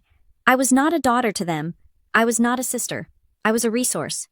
I was a line of credit to be drawn upon until maxed out, and then a scapegoat to be slaughtered when the bill came due. Speaking of credit, if Grant felt comfortable stealing my professional identity, what had he done with my personal one? I opened a new browser window. I navigated to the annual credit report portal. My fingers trembled slightly as I typed in my social security number. I answered the verification questions. Which of the following addresses have you lived at? What is the model of your car? The report loaded. My credit score was 680. That was wrong. My score was usually over 800. I had zero debt. I paid my credit cards in full every month. I had no mortgage since the divorce. I scrolled down to the active accounts section. There it was. Lender Canyon State Auto Finance. Type installment loan. Automotive. Open date. 24 months ago. Original balance. $48,000. Current balance. $35,000. Status. Late 30 days. I had never bought a $48,000 car. I clicked on the details. The vehicle was a luxury SUV, a massive leather-seated status symbol. I knew that car. It was the car my father drove. 2 years ago. My father had pulled up to my house in a brand new SUV. He told me he had finally treated himself, that his investments had paid off. I had been happy for him. I had congratulated him. He had bought it in my name. I looked at the address on the loan. It was my parents' house in Twin Falls. I looked at the security questions used to open the account online. Question, what was the name of your first pet? Answer Buster. Question, what is your mother's maiden name? Answer Sullivan. These were questions only a family member could answer. They hadn't hacked me. They hadn't stolen my wallet. They simply used the knowledge they had of my life, the intimate details of my childhood to bypass the security checks. Grant must have set it up. Richard must have signed the papers. Or Grant forged my signature. And they had been driving this stolen car for 2 years, making payments when they felt like it, and missing them when they didn't, destroying my credit score in the process. I closed my eyes. A single tear leaked out, hot and angry. I wiped it away immediately. There would be no crying. Crying was for people who had hope that things could be fixed with an apology. This could not be fixed. This had to be cauterized. I picked up my phone. I did not call my parents. I did not call Grant. I called the fraud department of the credit bureau. I need to freeze my credit immediately. I told the automated voice system, I am a victim of identity theft. Next, I logged into the federal identity theft portal and filed an official affidavit. I listed the car loan. I listed the unauthorized inquiries. I attached the PDF of the credit report. Then, I searched for a lawyer, not a corporate lawyer, a shark. I found a firm in Boise that specialized in financial fraud and elder abuse. Though in this case, the abuse was reversed. I sent a retainer request through their secure portal. My phone buzzed on the desk. It was a text from Grant. Mom says you are acting weird. She says you didn't call her back. I know you're stressed about the job. Harper, but do not take it out on them. Do you want to destroy this family over nothing? I stared at the words. Destroy this family. He truly believed that I was the danger. He believed that his theft was just a necessary adjustment, and my reaction to it was the act of aggression. It was a breathtaking level of delusion. I did not reply. I took a screenshot of the text. I added it to the folder. The next morning, at 9 o'clock sharp, I stood outside the executive conference room on the top floor. Harlan Voss was there. Beside him sat 2 people who terrified most of the employees at Blue Crest. Dana Kilpatrick was the head of compliance. She was a woman who looked like she could spot a typo from across the room. She wore steel-rimmed glasses and had never been known to smile. Miles Carver was the in-house counsel. He was younger, sharp-featured, and had the predatory calmness of a man who knew where all the bodies were buried because he had dug the holes. Ms. Rodriguez, Miles said, gesturing to a chair. Harlan tells us you have a presentation. I do, I said. I placed 3 bound dossiers on the table. I did not sit down. This is not a presentation, I said. This is a crime scene report. Dana opened the folder. Her eyes widened slightly as she saw the first page. I was hired to audit the integration of the new subsidiaries, I began, my voice steady. In the course of that review, I discovered a systemic embezzlement scheme operating within the fulfillment division. Systemic is a big word, Miles noted, flipping through the pages. It is the only word that fits, I said. I have documented unauthorized vendor onboarding, specifically an entity known as Keen Event Logistics LLC. This entity has billed Blue Crest $42,000 in the last quarter for services that were never rendered. I pointed to the page in Dana's hand. Exhibit A shows the formation date of the LLC. Exhibit B shows the first invoice. You will note the invoice predates the vendor approval by 48 hours. The system override to approve the vendor was authorized by Grant Whitman. Dana looked up. Your brother. The manager of the division, I corrected. I am here as an independent auditor. My biological relation to the subject is irrelevant to the data. Miles leaned forward. Harlan mentioned a conflict of interest. He said there was an allegation that you consulted on this structure. That is the second part of the dossier, I said. Identity theft and fabrication of evidence. I walked them through the IP logs. I showed them the spoofed email. I showed them the timestamp of the domain purchase matching the timestamp of Grant's presence at the residential address in Twin Falls. The subject attempted to create a paper trail implicating me in his fraud. I said, he used company resources, your network, your hardware to commit this act. He also used an external residential network to set up the infrastructure. Miles looked at the IP log. This residential IP, can we link it to him? It is the home of Richard and Colleen Whitman, I said. My parents. And the subject was present at that location on the date and time in question. The room went silent. Dana took off her glasses. She looked at me with a mixture of horror and professional respect. He used your parents' house to frame you. Yes, I said. And he did it while I was in the kitchen washing their dishes. I didn't let the emotion linger. I moved to the kill shot. But the fraud is not limited to financial theft. It includes intellectual property theft. I projected the metadata of the I-90 optimization model onto the screen on the wall. The I-90 project saved this company $3 million, I said. Grant Whitman claimed sole credit. He received a bonus of $25,000 for it. I pointed to the screen. The metadata proves the file was created and coded by Jonah Reyes, a junior analyst. Grant Whitman's only contribution was to change the title slide and forbid Mr. Reyes from speaking to management. Miles Carver let out a low whistle. Liability, he muttered. If the kid sues for wage theft or hostile work environment. Exactly, I said. This is comprehensive, Dana said. She closed the folder. I have seen federal indictments with less documentation than this. I am thorough, I said. What do you want, Ms. Rodriguez? Miles asked. You have given us enough to fire him 10 times over. Do you want us to call the police? Not yet, I said. Harlan looked at me from the head of the table. He hadn't spoken, but he was watching me closely. I want the loop closed, I said. Grant is reactive. If you fire him today, he will destroy evidence. He will wipe his laptop. He will call his fiance's family and tell them to shred the LLC documents. He will claim I planted the files. So what is the play? Harlan asked. We let him hang himself, I said. He believes I am cornered. He believes his threat to destroy the family has silenced me. He is feeling confident. When a man like Grant feels confident, he gets greedy. I looked at Miles. I need access to the full email archive for the last 2 years. Not just the metadata, the content. I need to know who else helped him. Because a manager doesn't bypass 4 levels of compliance regarding vendor approval without a friend in the system. Dana stiffened. You think he has an accomplice inside? I think he is charming, I said. And I think he has used the company credit card to buy a lot of dinners for people in this building. I want to know who ate the steak. Miles nodded slowly. You will have the access by noon. But Harper, once you pull that thread, the whole sweater might unravel. If we find out he compromised other departments, then you clean house, I said. That is what you hired me for. I gathered my papers. One more thing, I said, pausing at the door. I have frozen my credit and filed a police report regarding a fraudulent auto loan opened in my name by the Whitman family. If Blue Crest receives any communication from debt collectors or legal entities regarding my solvency, please direct them to my personal attorney. Dana looked like she was about to be sick. He took out a loan in your name. They all did, I said. I walked out. My hands were not shaking anymore. The cold numbness was gone, replaced by a burning, focused energy. I had just handed the executioner the sword. Now, I just had to make sure Grant put his head on the block. I went back to my desk. I saw Grant coming out of the break room. He waved at me, a little smirk playing on his lips. He pointed to his phone, mimicking a call me gesture. I didn't wave back. I just looked at him. Enjoy the coffee. Grant, I thought, it is going to be the last thing you enjoy for a very long time. The Friday evening traffic in Boise was a ribbon of red taillights blurring in the sleet. But I was not heading home. I was driving to a diner on the outskirts of town, a place with vinyl seats and coffee that tasted like burnt hazelnuts.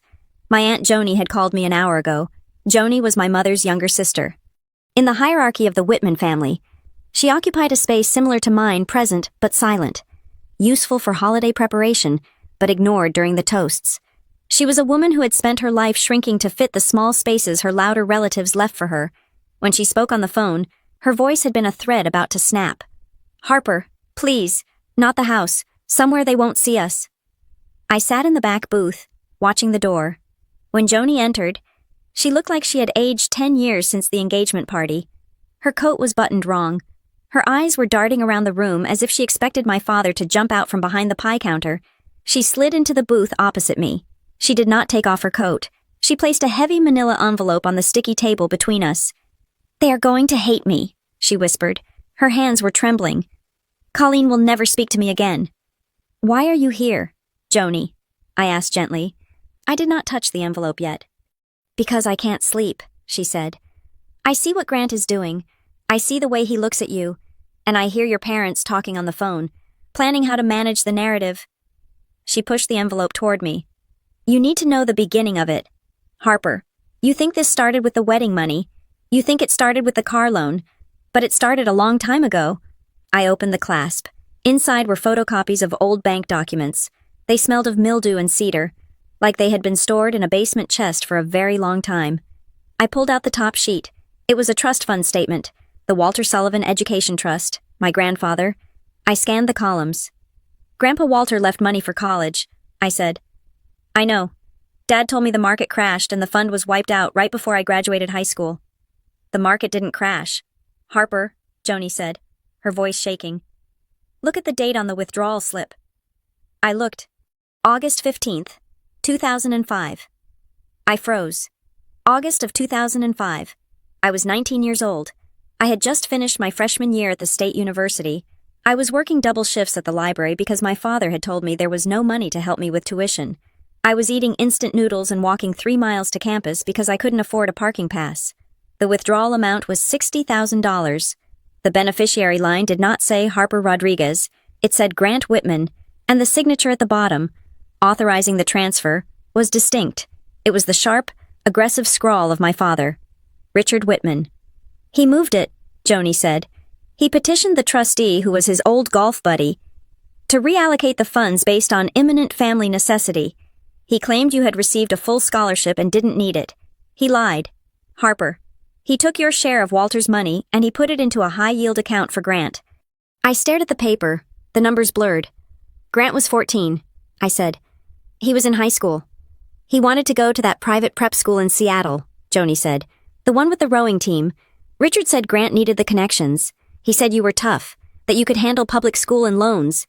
He said Grant was delicate, that he needed a head start." "Delicate," I repeated.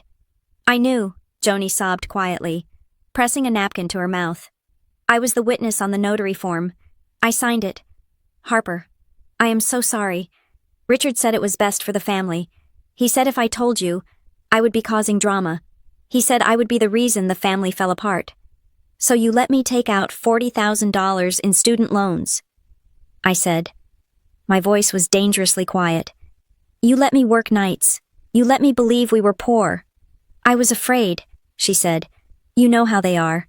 If you go against Richard and Colleen, you cease to exist. They cut you out." I didn't want to be alone. She reached across the table.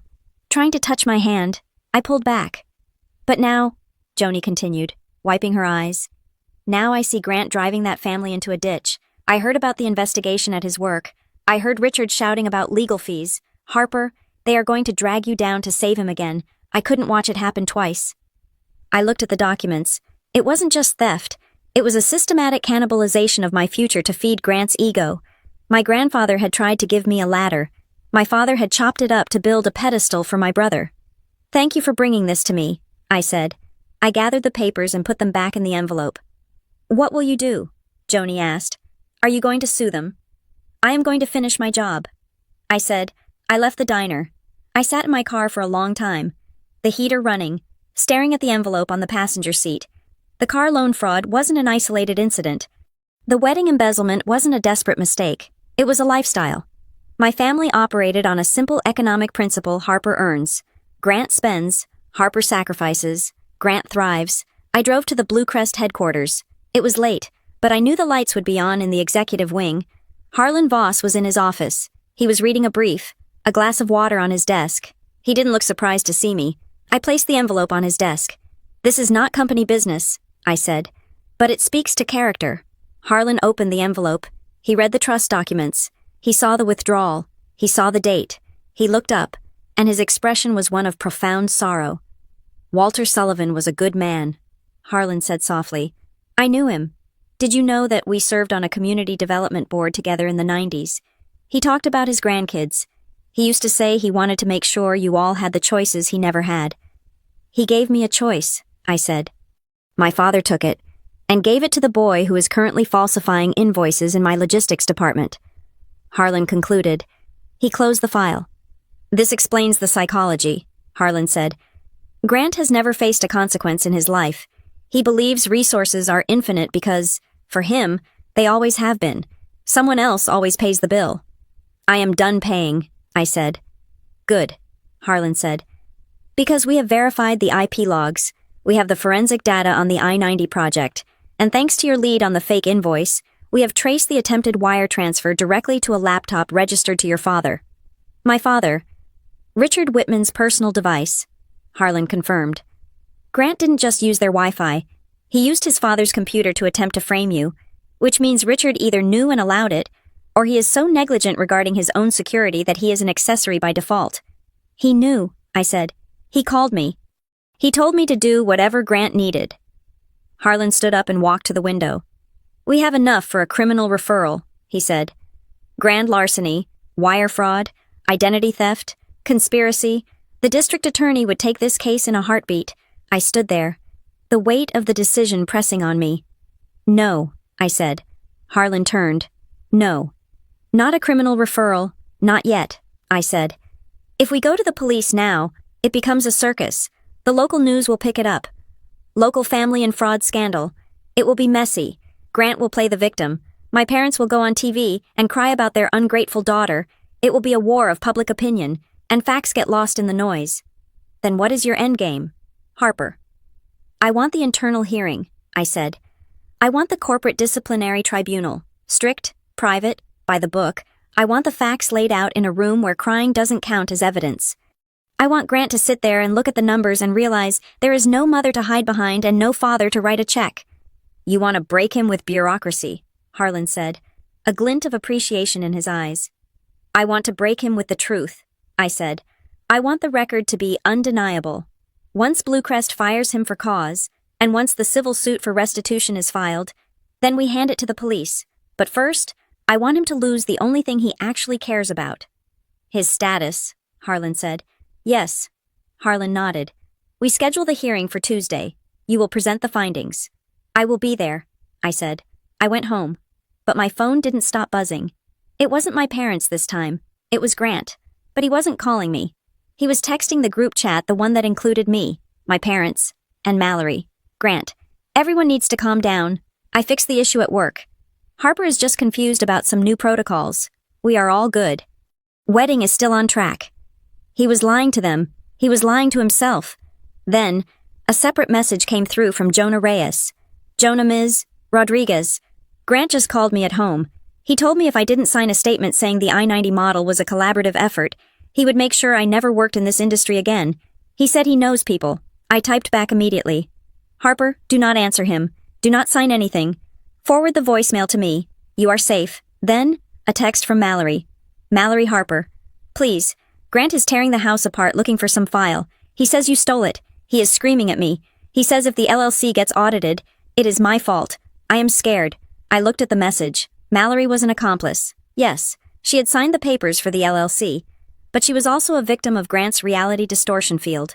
"Harper, tell him you don't know where it is. Go to your parents' house. Mallory, get away from him." I put the phone down.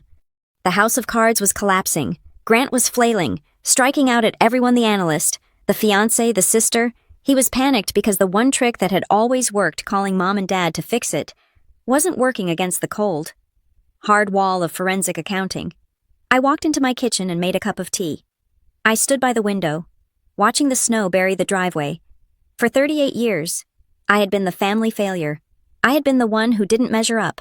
I had been the one who had to scrape and save and borrow while Grant was handed the world on a silver platter paid for with my inheritance.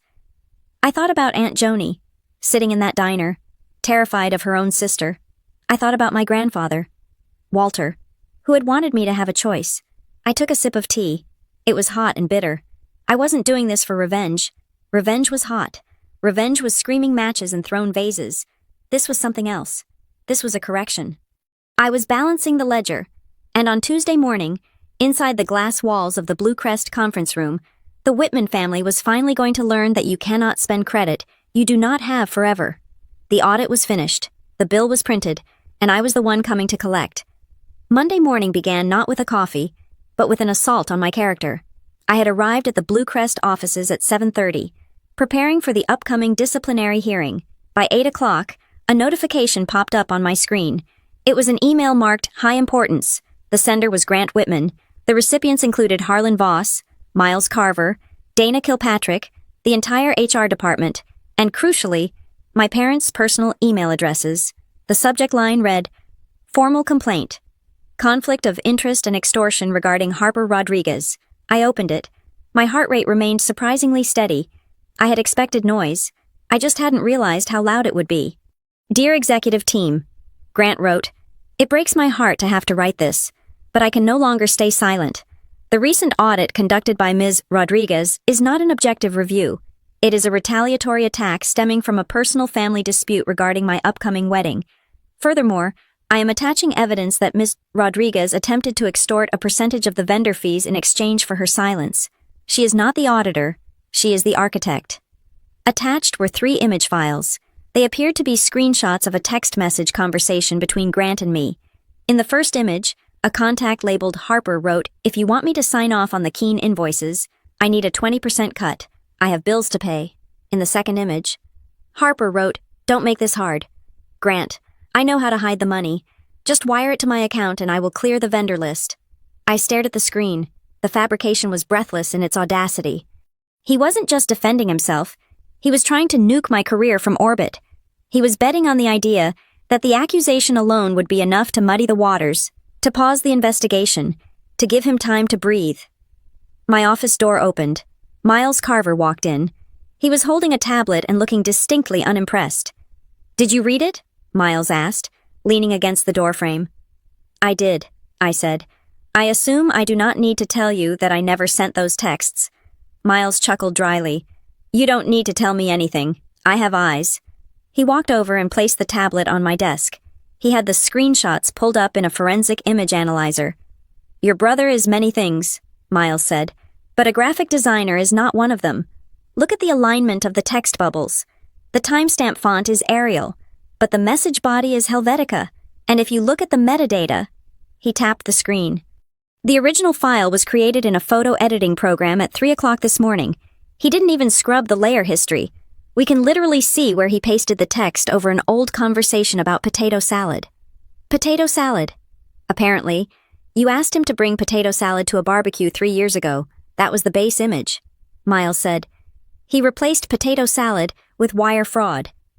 I let out a breath I didn't know I was holding. He is desperate. He is suicidal, Miles corrected. He just sent fabricated evidence to the legal counsel of the company he is trying to defraud. This is no longer just internal policy violation. This is defamation and obstruction of justice. I am adding it to the file. Does Harlan know? Harlan is the one who forwarded it to me, Miles said. He said, and I quote, Give him enough rope. But the email had done damage elsewhere. My phone lit up. It was Mallory. She wasn't texting. She was calling. I let it go to voicemail. She called again immediately, then a third time. I picked up. Mallory, I am working. You have to stop him. Mallory's voice was high, thin, and bordering on hysteria. Harper, you have to stop him. He sent that email to my parents, too. He CC'd my dad. I saw the distribution list, I said. My dad is freaking out, Mallory sobbed. He saw the part about the Keen invoices. He asked me what Grant meant. He asked me why our family name is on a vendor list. Harper, if my dad finds out about the LLC, if he finds out Grant used my brother's name to launder money, Then he will find out the truth, I said calmly. You don't understand, she screamed. My dad is a retired sheriff. He doesn't do gray areas. He will turn us in. He will turn me in. Grant told me it was legal. He swore it was just a tax loophole. Grant lied to you, Mallory, I said. Just like he lied about the texts. Just like he lied about the I-90 project. He says you are doing this because you are jealous, she cried. He says you are trying to wreck us. I am not the one who created a shell company in your name, I said. You signed the papers, Mallory. You need to get a lawyer. Not Grant's lawyer. Your own. I can't. Listen to me, I said, my voice hardening. The audit is finished. The hearing is tomorrow. If you want to save yourself, stop protecting him. Tell your father the truth before the subpoena does. I hung up. 10 minutes later, the inevitable happened. My father called. Harper. Richard's voice was heavy, dripping with that specific paternal disappointment that used to make me crumble. We need to talk. Now. I am at work. Richard. I am in Boise, he said. I froze. My parents never came to Boise. It was a 2-hour drive from Twin Falls. I am at the coffee shop across the street from your building, he said. Come down. We need to settle this as a family before it goes any further. There is nothing to settle, I said. Do not make me come up there, he warned. Do not make me cause a scene in your lobby. I know where you work. I looked at Miles. He nodded slightly, indicating he would be ready. Fine, I said. I will meet you, but not alone. I am bringing my legal counsel. We don't need lawyers, Richard snapped. We need to talk like father and daughter. That relationship ended when you stole my identity to buy a car, I said. Silence on the other end. 5 minutes? I said. The Starbucks on Main. I walked down with Miles.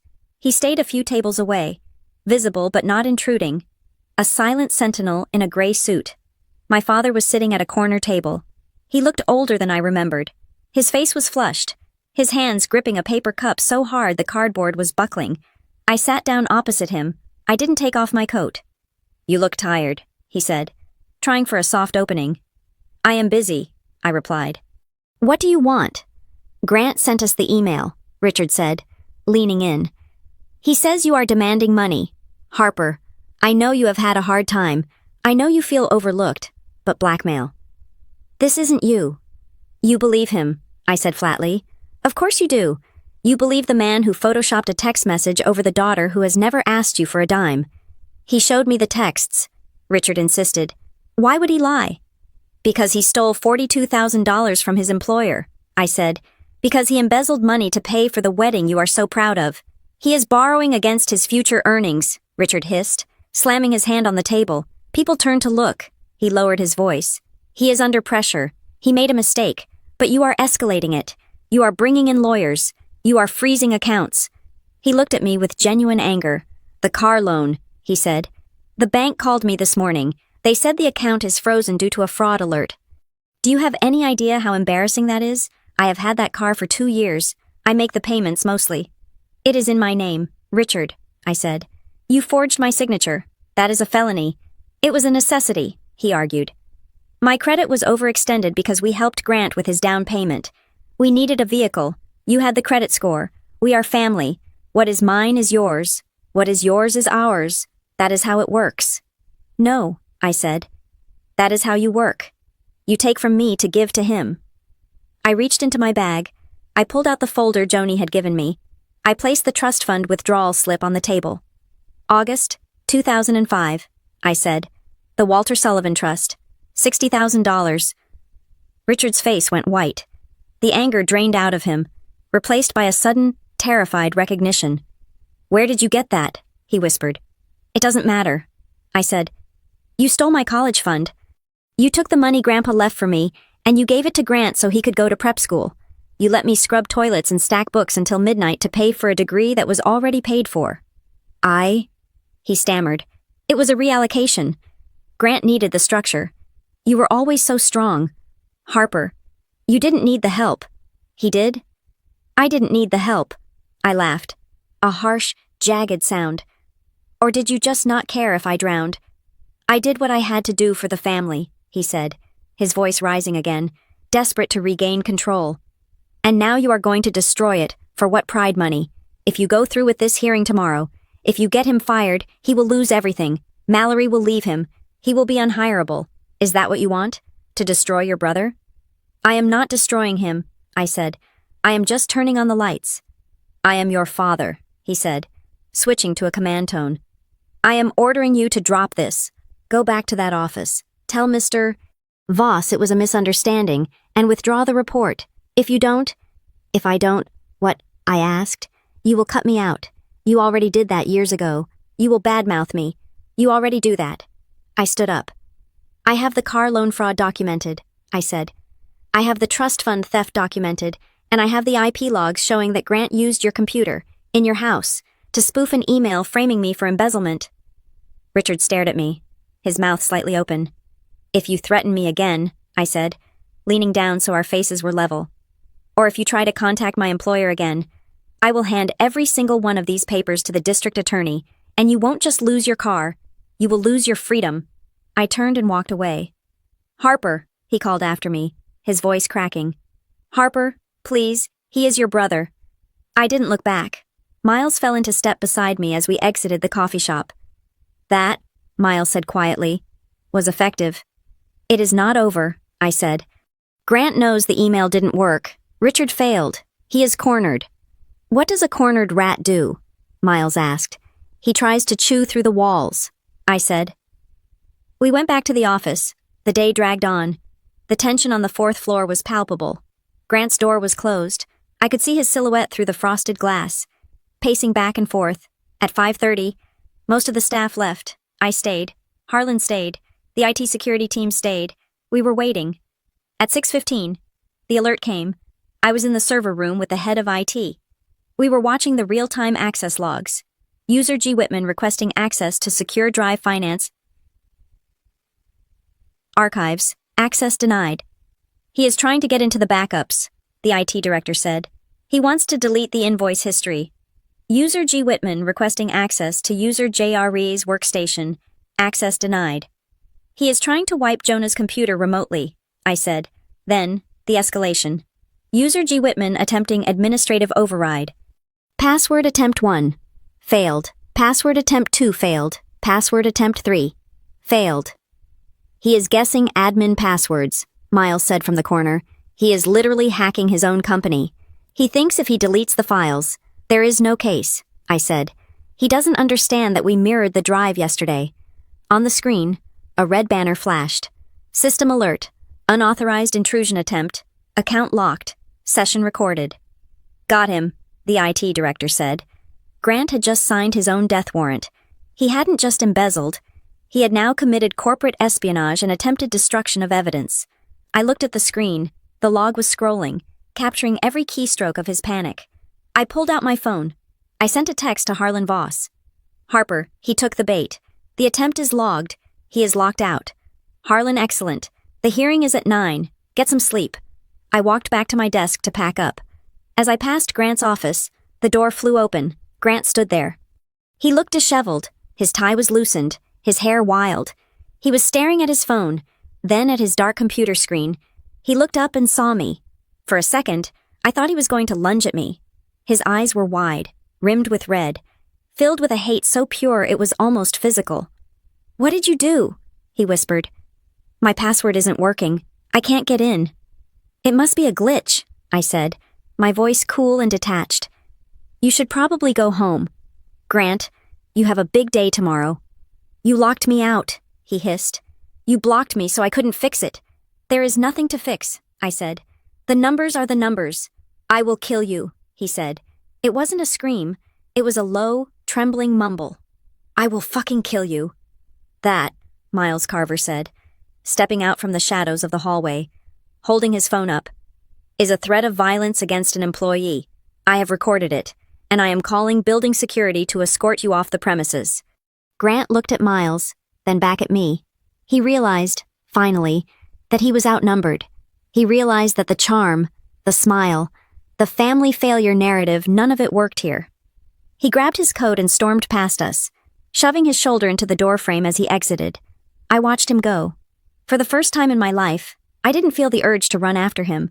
I didn't feel the urge to call my mother and ask how to smooth it over. I didn't worry about his feelings. I felt a profound, quiet sense of release. I had spent decades cleaning up his messes. I had paid his debts. I had hidden his secrets. I had let him shine while I stood in the dark. But tonight, he had tried to burn down the building, and I had simply handed him the matches and locked the door. I looked at Miles. "Is the file ready for tomorrow?" I asked. "It is airtight," Miles said. "Good," I said. "Let's finish this." The boardroom on the executive floor of Blue Crest was designed to intimidate. It was a cavern of polished mahogany and brushed steel, dominated by a table long enough to land a small aircraft on. But the feature that mattered most this Tuesday morning was the adjoining observation deck.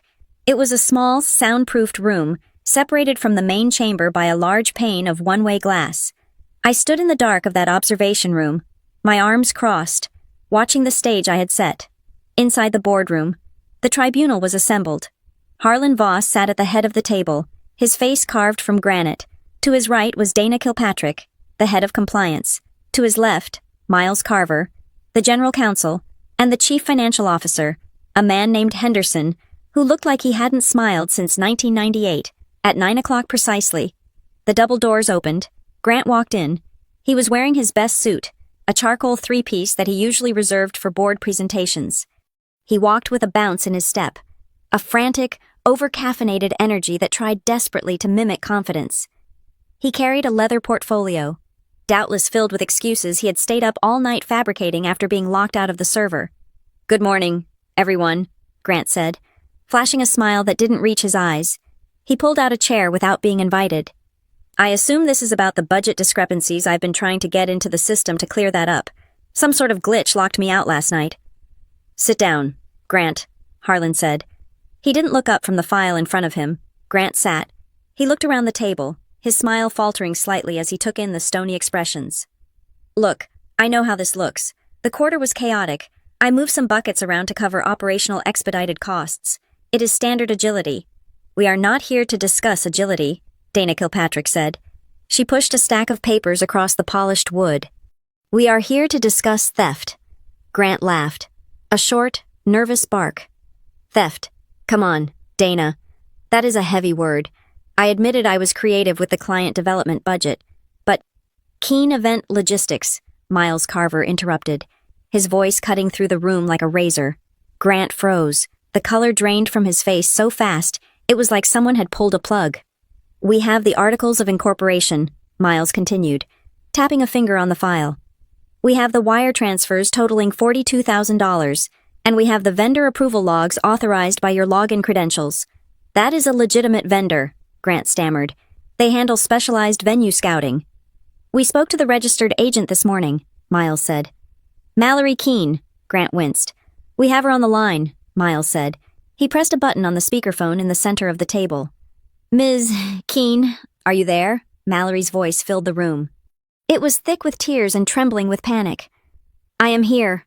Mallory, don't say anything," Grant shouted, half rising from his chair. "Sit down!" Harlan roared. It was the first time he had raised his voice, and the sound was terrifying. Grant collapsed back into his seat. "Ms. Keene," Miles asked calmly, "can you confirm the nature of the services provided by Keen Event Logistics to Blue Crest Transport?" "I don't know," Mallory sobbed. "Grant told me it was just a holding company. He said it was for tax benefits for the wedding.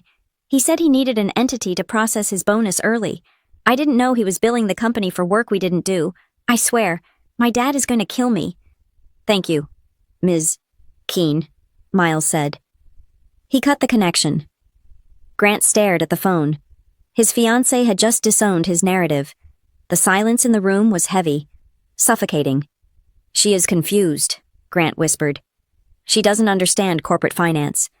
"Do you," Henderson, the CFO, asked, "because from where I sit, you created a shell company to siphon $42,000 of operating capital into your personal wedding fund. That is not finance. Grant, that is embezzlement." "I was going to pay it back," Grant pleaded, the veneer of confidence shattering completely. He leaned forward, his hands gripping the edge of the table. "It was a loan, a temporary bridge loan. I have a bonus coming up. I was going to balance the books before the end of the fiscal year. You have to understand, the pressure the wedding costs were spiraling." We also reviewed the I-90 optimization project, Dana said, ignoring his plea. She signaled to the side door. It opened, and Jonah Reyes walked in.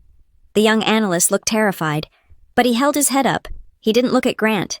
He walked to the end of the table and stood there, clutching a folder I had helped him prepare. "Jonah," Grant said, his voice cracking.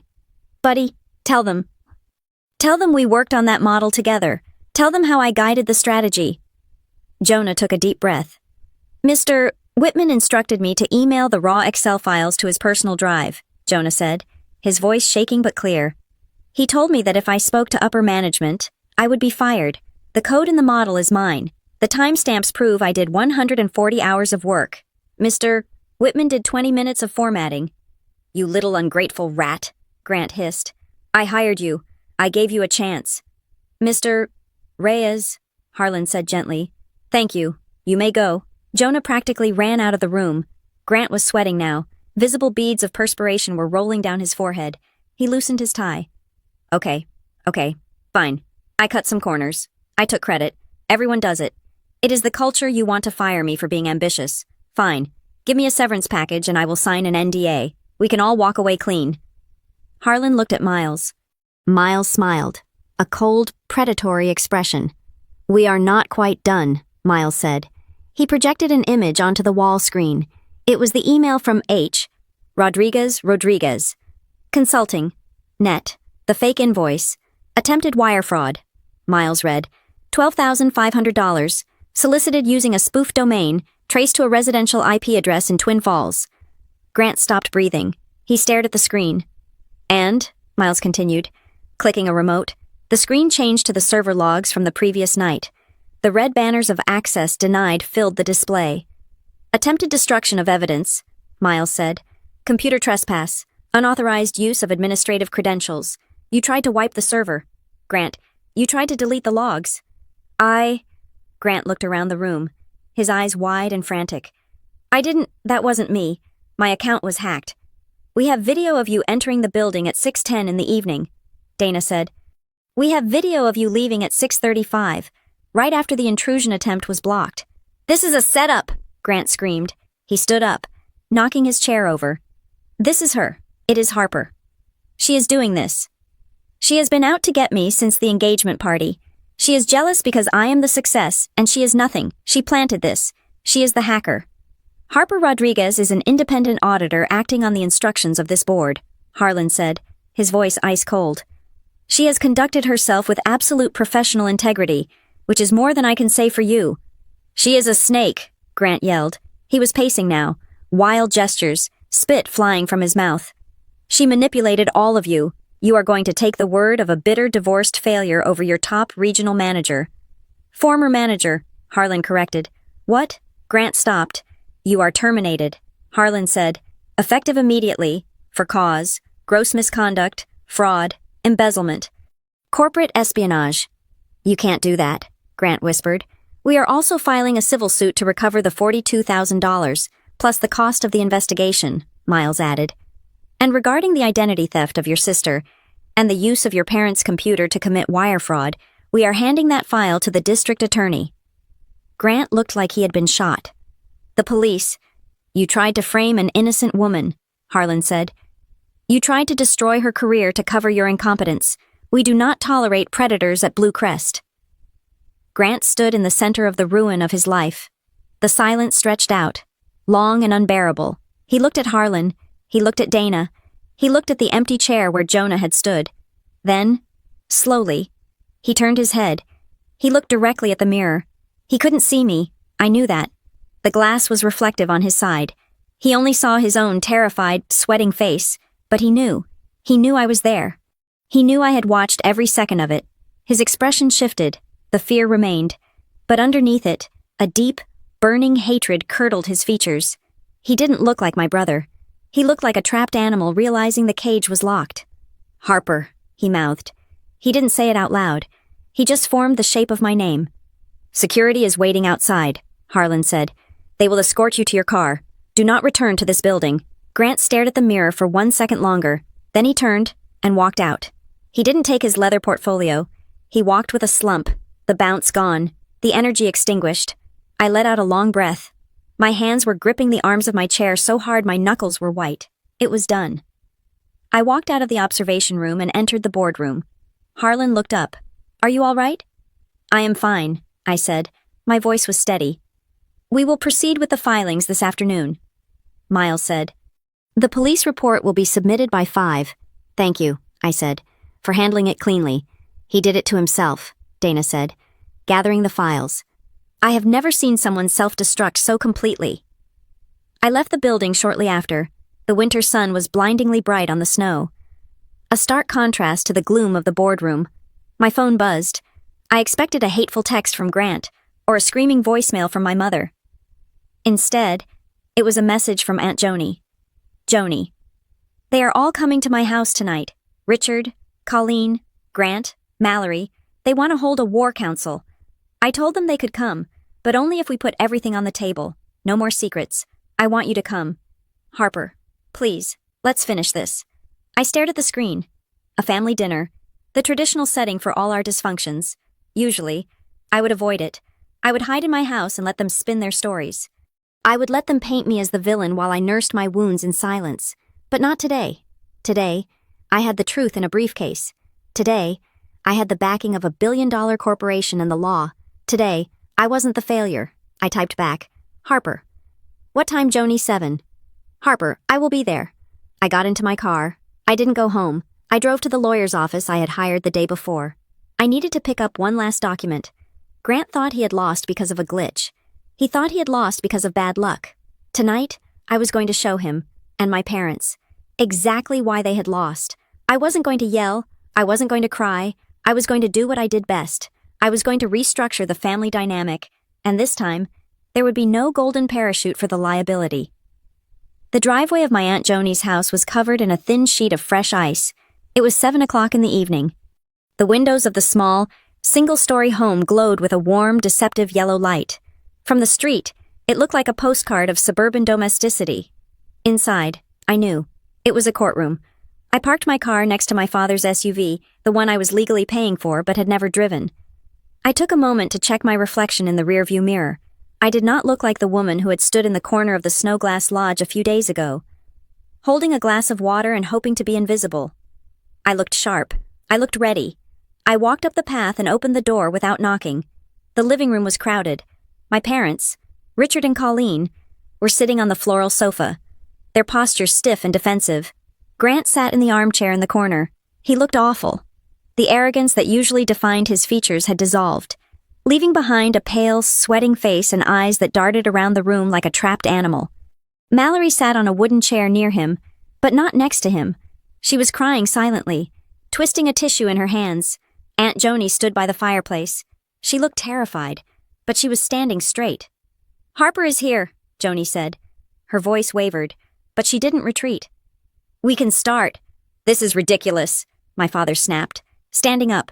"We do not need an intervention. Grant made a mistake at work. We need to figure out how to spin it, not sit around pointing fingers." "Sit down." "Richard," Joni said. It was the first time in 40 years I had ever heard her give him an order. He was so shocked he actually sat. "No one is spinning anything tonight," Joni continued. "Tonight, we tell the truth." She walked over to the coffee table and placed the manila envelope in the center. "Harper knows about the trust fund," Joni said. My mother gasped. She looked at Joni with pure venom. "You promised. You swore on Mom's grave." "I swore to protect the family," Joni said. "But you didn't protect the family. Colleen, you cannibalized one child to feed the other." Joni opened the envelope and spread the documents out. The withdrawal slip from 2005. The transfer order signed by my father. "Walter left that money for all the grandchildren," Joni said, looking at Grant. $60,000 of Harper's share. You took it when she was 19. You let her work 2 jobs. You let her take out loans she is still paying interest on. And you gave it to Grant for a prep school he barely graduated from. Grant stared at the floor. He didn't deny it. He knew. He had always known. "We did what was necessary," my father said, his voice rising in that familiar, bullying cadence. "Grant needed the environment. He is sensitive. He needed the connections. Harper is tough. Look at her. She made it, didn't she? She is successful. It made her stronger." "It didn't make me stronger. Richard," I said, stepping further into the room. It made me tired. I walked to the table and placed my own folder on top of Joni's papers. And the car? I asked. Was that to make me stronger too? I looked at Mallory. My parents are driving a $48,000 SUV. It is registered in my name. They forged my signature to get the loan because their credit was shot from bailing Grant out of his last disaster. I found out yesterday. Mallory looked up, her eyes wide with horror. You stole her identity. It is not stealing, my mother cried. It is family resources. We are one unit when Grant gets his big promotion. He was going to pay it all off. We were just bridging the gap. There is no promotion. Mom, Grant whispered. Of course there is, she insisted, reaching out to him. It is just a misunderstanding. We will call Mr. Voss. We will explain. Harper can explain. She is the consultant. She can fix the paperwork. I cannot fix it, I said, because I am the one who reported him. The silence that followed was absolute. My mother looked at me as if I had pulled a knife and stabbed Grant in the chest. You, she whispered. You reported your own brother. I reported a fraud. I said, I reported $42,000 stolen through a shell company. I reported the theft of an employee's intellectual property, and I reported the attempted framing of an external auditor. You selfish, jealous little... My father lunged toward me, his face purple with rage. The front door opened behind me. 2 men stepped into the hallway. The cold air swirled around them, carrying the scent of winter and expensive wool. It was Harlan Voss and Miles Carver. My father froze. He recognized the power in the room immediately. Harlan Voss didn't just look like a CEO. He looked like a judgment. Mr. Voss, Grant croaked. He tried to stand up, but his legs seemed to fail him. Sit, Harlan said. His voice was not loud, but it carried a weight that crushed the air in the room. Harlan walked past me and stood before the coffee table. He looked down at the papers Joni had spread out. He looked at the withdrawal slip from the Walter Sullivan Trust. Walter Sullivan was a man of honor, Harlan said softly. He looked at my father. I knew him. He sat on the board of the community chest with me 30 years ago. He talked about his legacy. He wanted his grandchildren to have a fair start. Harlan picked up the paper. You stole that from him, Harlan said to Richard. And you stole it from her. This is a private family matter, Richard stammered, his bluster evaporating. You have no right to be in this house. I have every right, Harlan said, because yesterday evening, a computer registered to this address was used to attempt a federal wire fraud against my company. That brings your house into my jurisdiction. Miles Carver stepped forward. He held a legal document in his hand. Grant Whitman, Miles said, his tone professional and bored. You are hereby served with a formal notice of termination for cause from Blue Crest Transport. We are also serving you with a civil lawsuit for the recovery of $42,000 in embezzled funds, plus legal fees and investigative costs. He handed the papers to Grant. Grant didn't take them. They fell into his lap. Furthermore, Miles continued, turning to Mallory, we have named Keen Event Logistics LLC as a co-defendant. Since you are the registered agent, Ms. Keen, you will need to retain counsel. We will be subpoenaing your bank records to trace the flow of funds. Mallory let out a sound that was half scream, half sob. No. My dad is a sheriff. You can't involve my family. I didn't know Grant told me it was legal. She turned on Grant, hitting him on the chest with her fists. You liar. You told me it was a bonus. You told me you were handling it. You destroyed my family. Grant tried to push her away. Mal, stop. Please. I can fix it. You can't fix anything, she screamed. She grabbed her purse and ran for the door. She didn't look back. The engagement ring was still on her finger. But I knew it wouldn't be by morning. Grant is not the only one in trouble, Miles said, looking at my parents. We have handed the IP logs regarding the spoofed email and the identity theft to the district attorney. They are very interested in how a car loan was opened with a forged signature. My mother started to cry. A loud wailing sound. Please, please don't take him to jail. He is a good boy. He just made a mistake. He is 33 years old. Colleen, I said. He is not a boy. Harper, help us, my father begged. Switching tactics instantly. He looked old and pathetic. Talk to them. You are the consultant. Tell them we can work out a payment plan. Don't let them ruin our name. We are your parents. I looked at them. I looked at the people who had raised me to be a utility. a tool to be used and discarded. I felt a strange sense of calm. The anger was gone. The hurt was gone. There was just clarity. I have already spoken to the police, I said. I filed the affidavit for identity theft this morning. The car is no longer my problem. It is evidence. You would send your father to prison, Richard whispered. You were willing to send me to prison to cover Grant's theft, I said.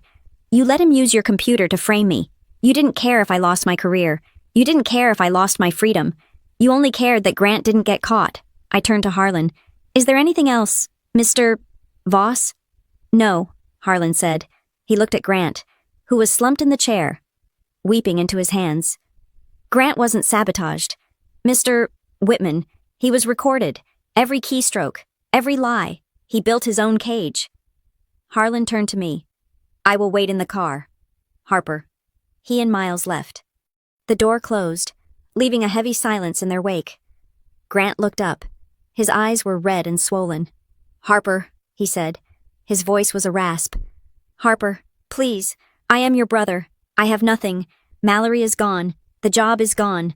Please, just tell them you made a mistake on the report. Save me. One last time. Please. I looked at him.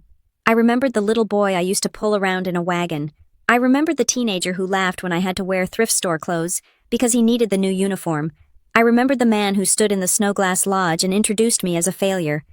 I am not saving you, Grant, I said. Why? He cried. Why do you hate me? I don't hate you. I said. I just don't owe you anything. Not my money, not my credit score, and certainly not my integrity. I looked at my parents. I am freezing my credit permanently, I said. I am petitioning the court to reclaim the trust fund money from your assets, and I am changing my phone number. Do not come to my office. Do not come to my house. You are walking away, my mother sobbed, from your family. I am walking away from the transaction, I said. I turned to Aunt Joni. She was crying, but she was smiling. Just a little. Thank you, Joni, I said, for the truth. Go, Joni whispered. Be free. I walked out of the house. The cold night air hit me, filling my lungs with a sharp, clean chill. The snow was falling softly, covering the dirty slush of the road, making everything new again. Harlan was waiting by his SUV. The engine was running. You handled that well, he said as I approached. I handled it, I said. He handed me a folder. The new contract, senior strategic advisor for the parent company. Direct report to me, no family discounts, full market rate. I took the folder. And the compliance clause. Strict adherence to the truth, he said. No exceptions. I can work with that, I said. I looked back at the house one last time. I could see the shadows moving in the window, the silhouette of my father pacing, my mother weeping, but the sound couldn't reach me anymore. The glass was thick, and I was on the outside. I wasn't a failure. I wasn't a savior. I was Harper Rodriguez, and for the first time in my life, the ledger was balanced. I got into my car and drove away, leaving the debt behind in the snow. Thank you so much for listening to this story. I would love to know where you are tuning in from. Are you listening on your commute, at work, or maybe unwinding at home? Please let me know in the comments below. I love reading your stories. If you enjoyed this journey of justice, please make sure to subscribe to the Maya Revenge Stories channel, like this video, and hit that hype button so we can share this story with even more people. Until next time, stay sharp and know your worth.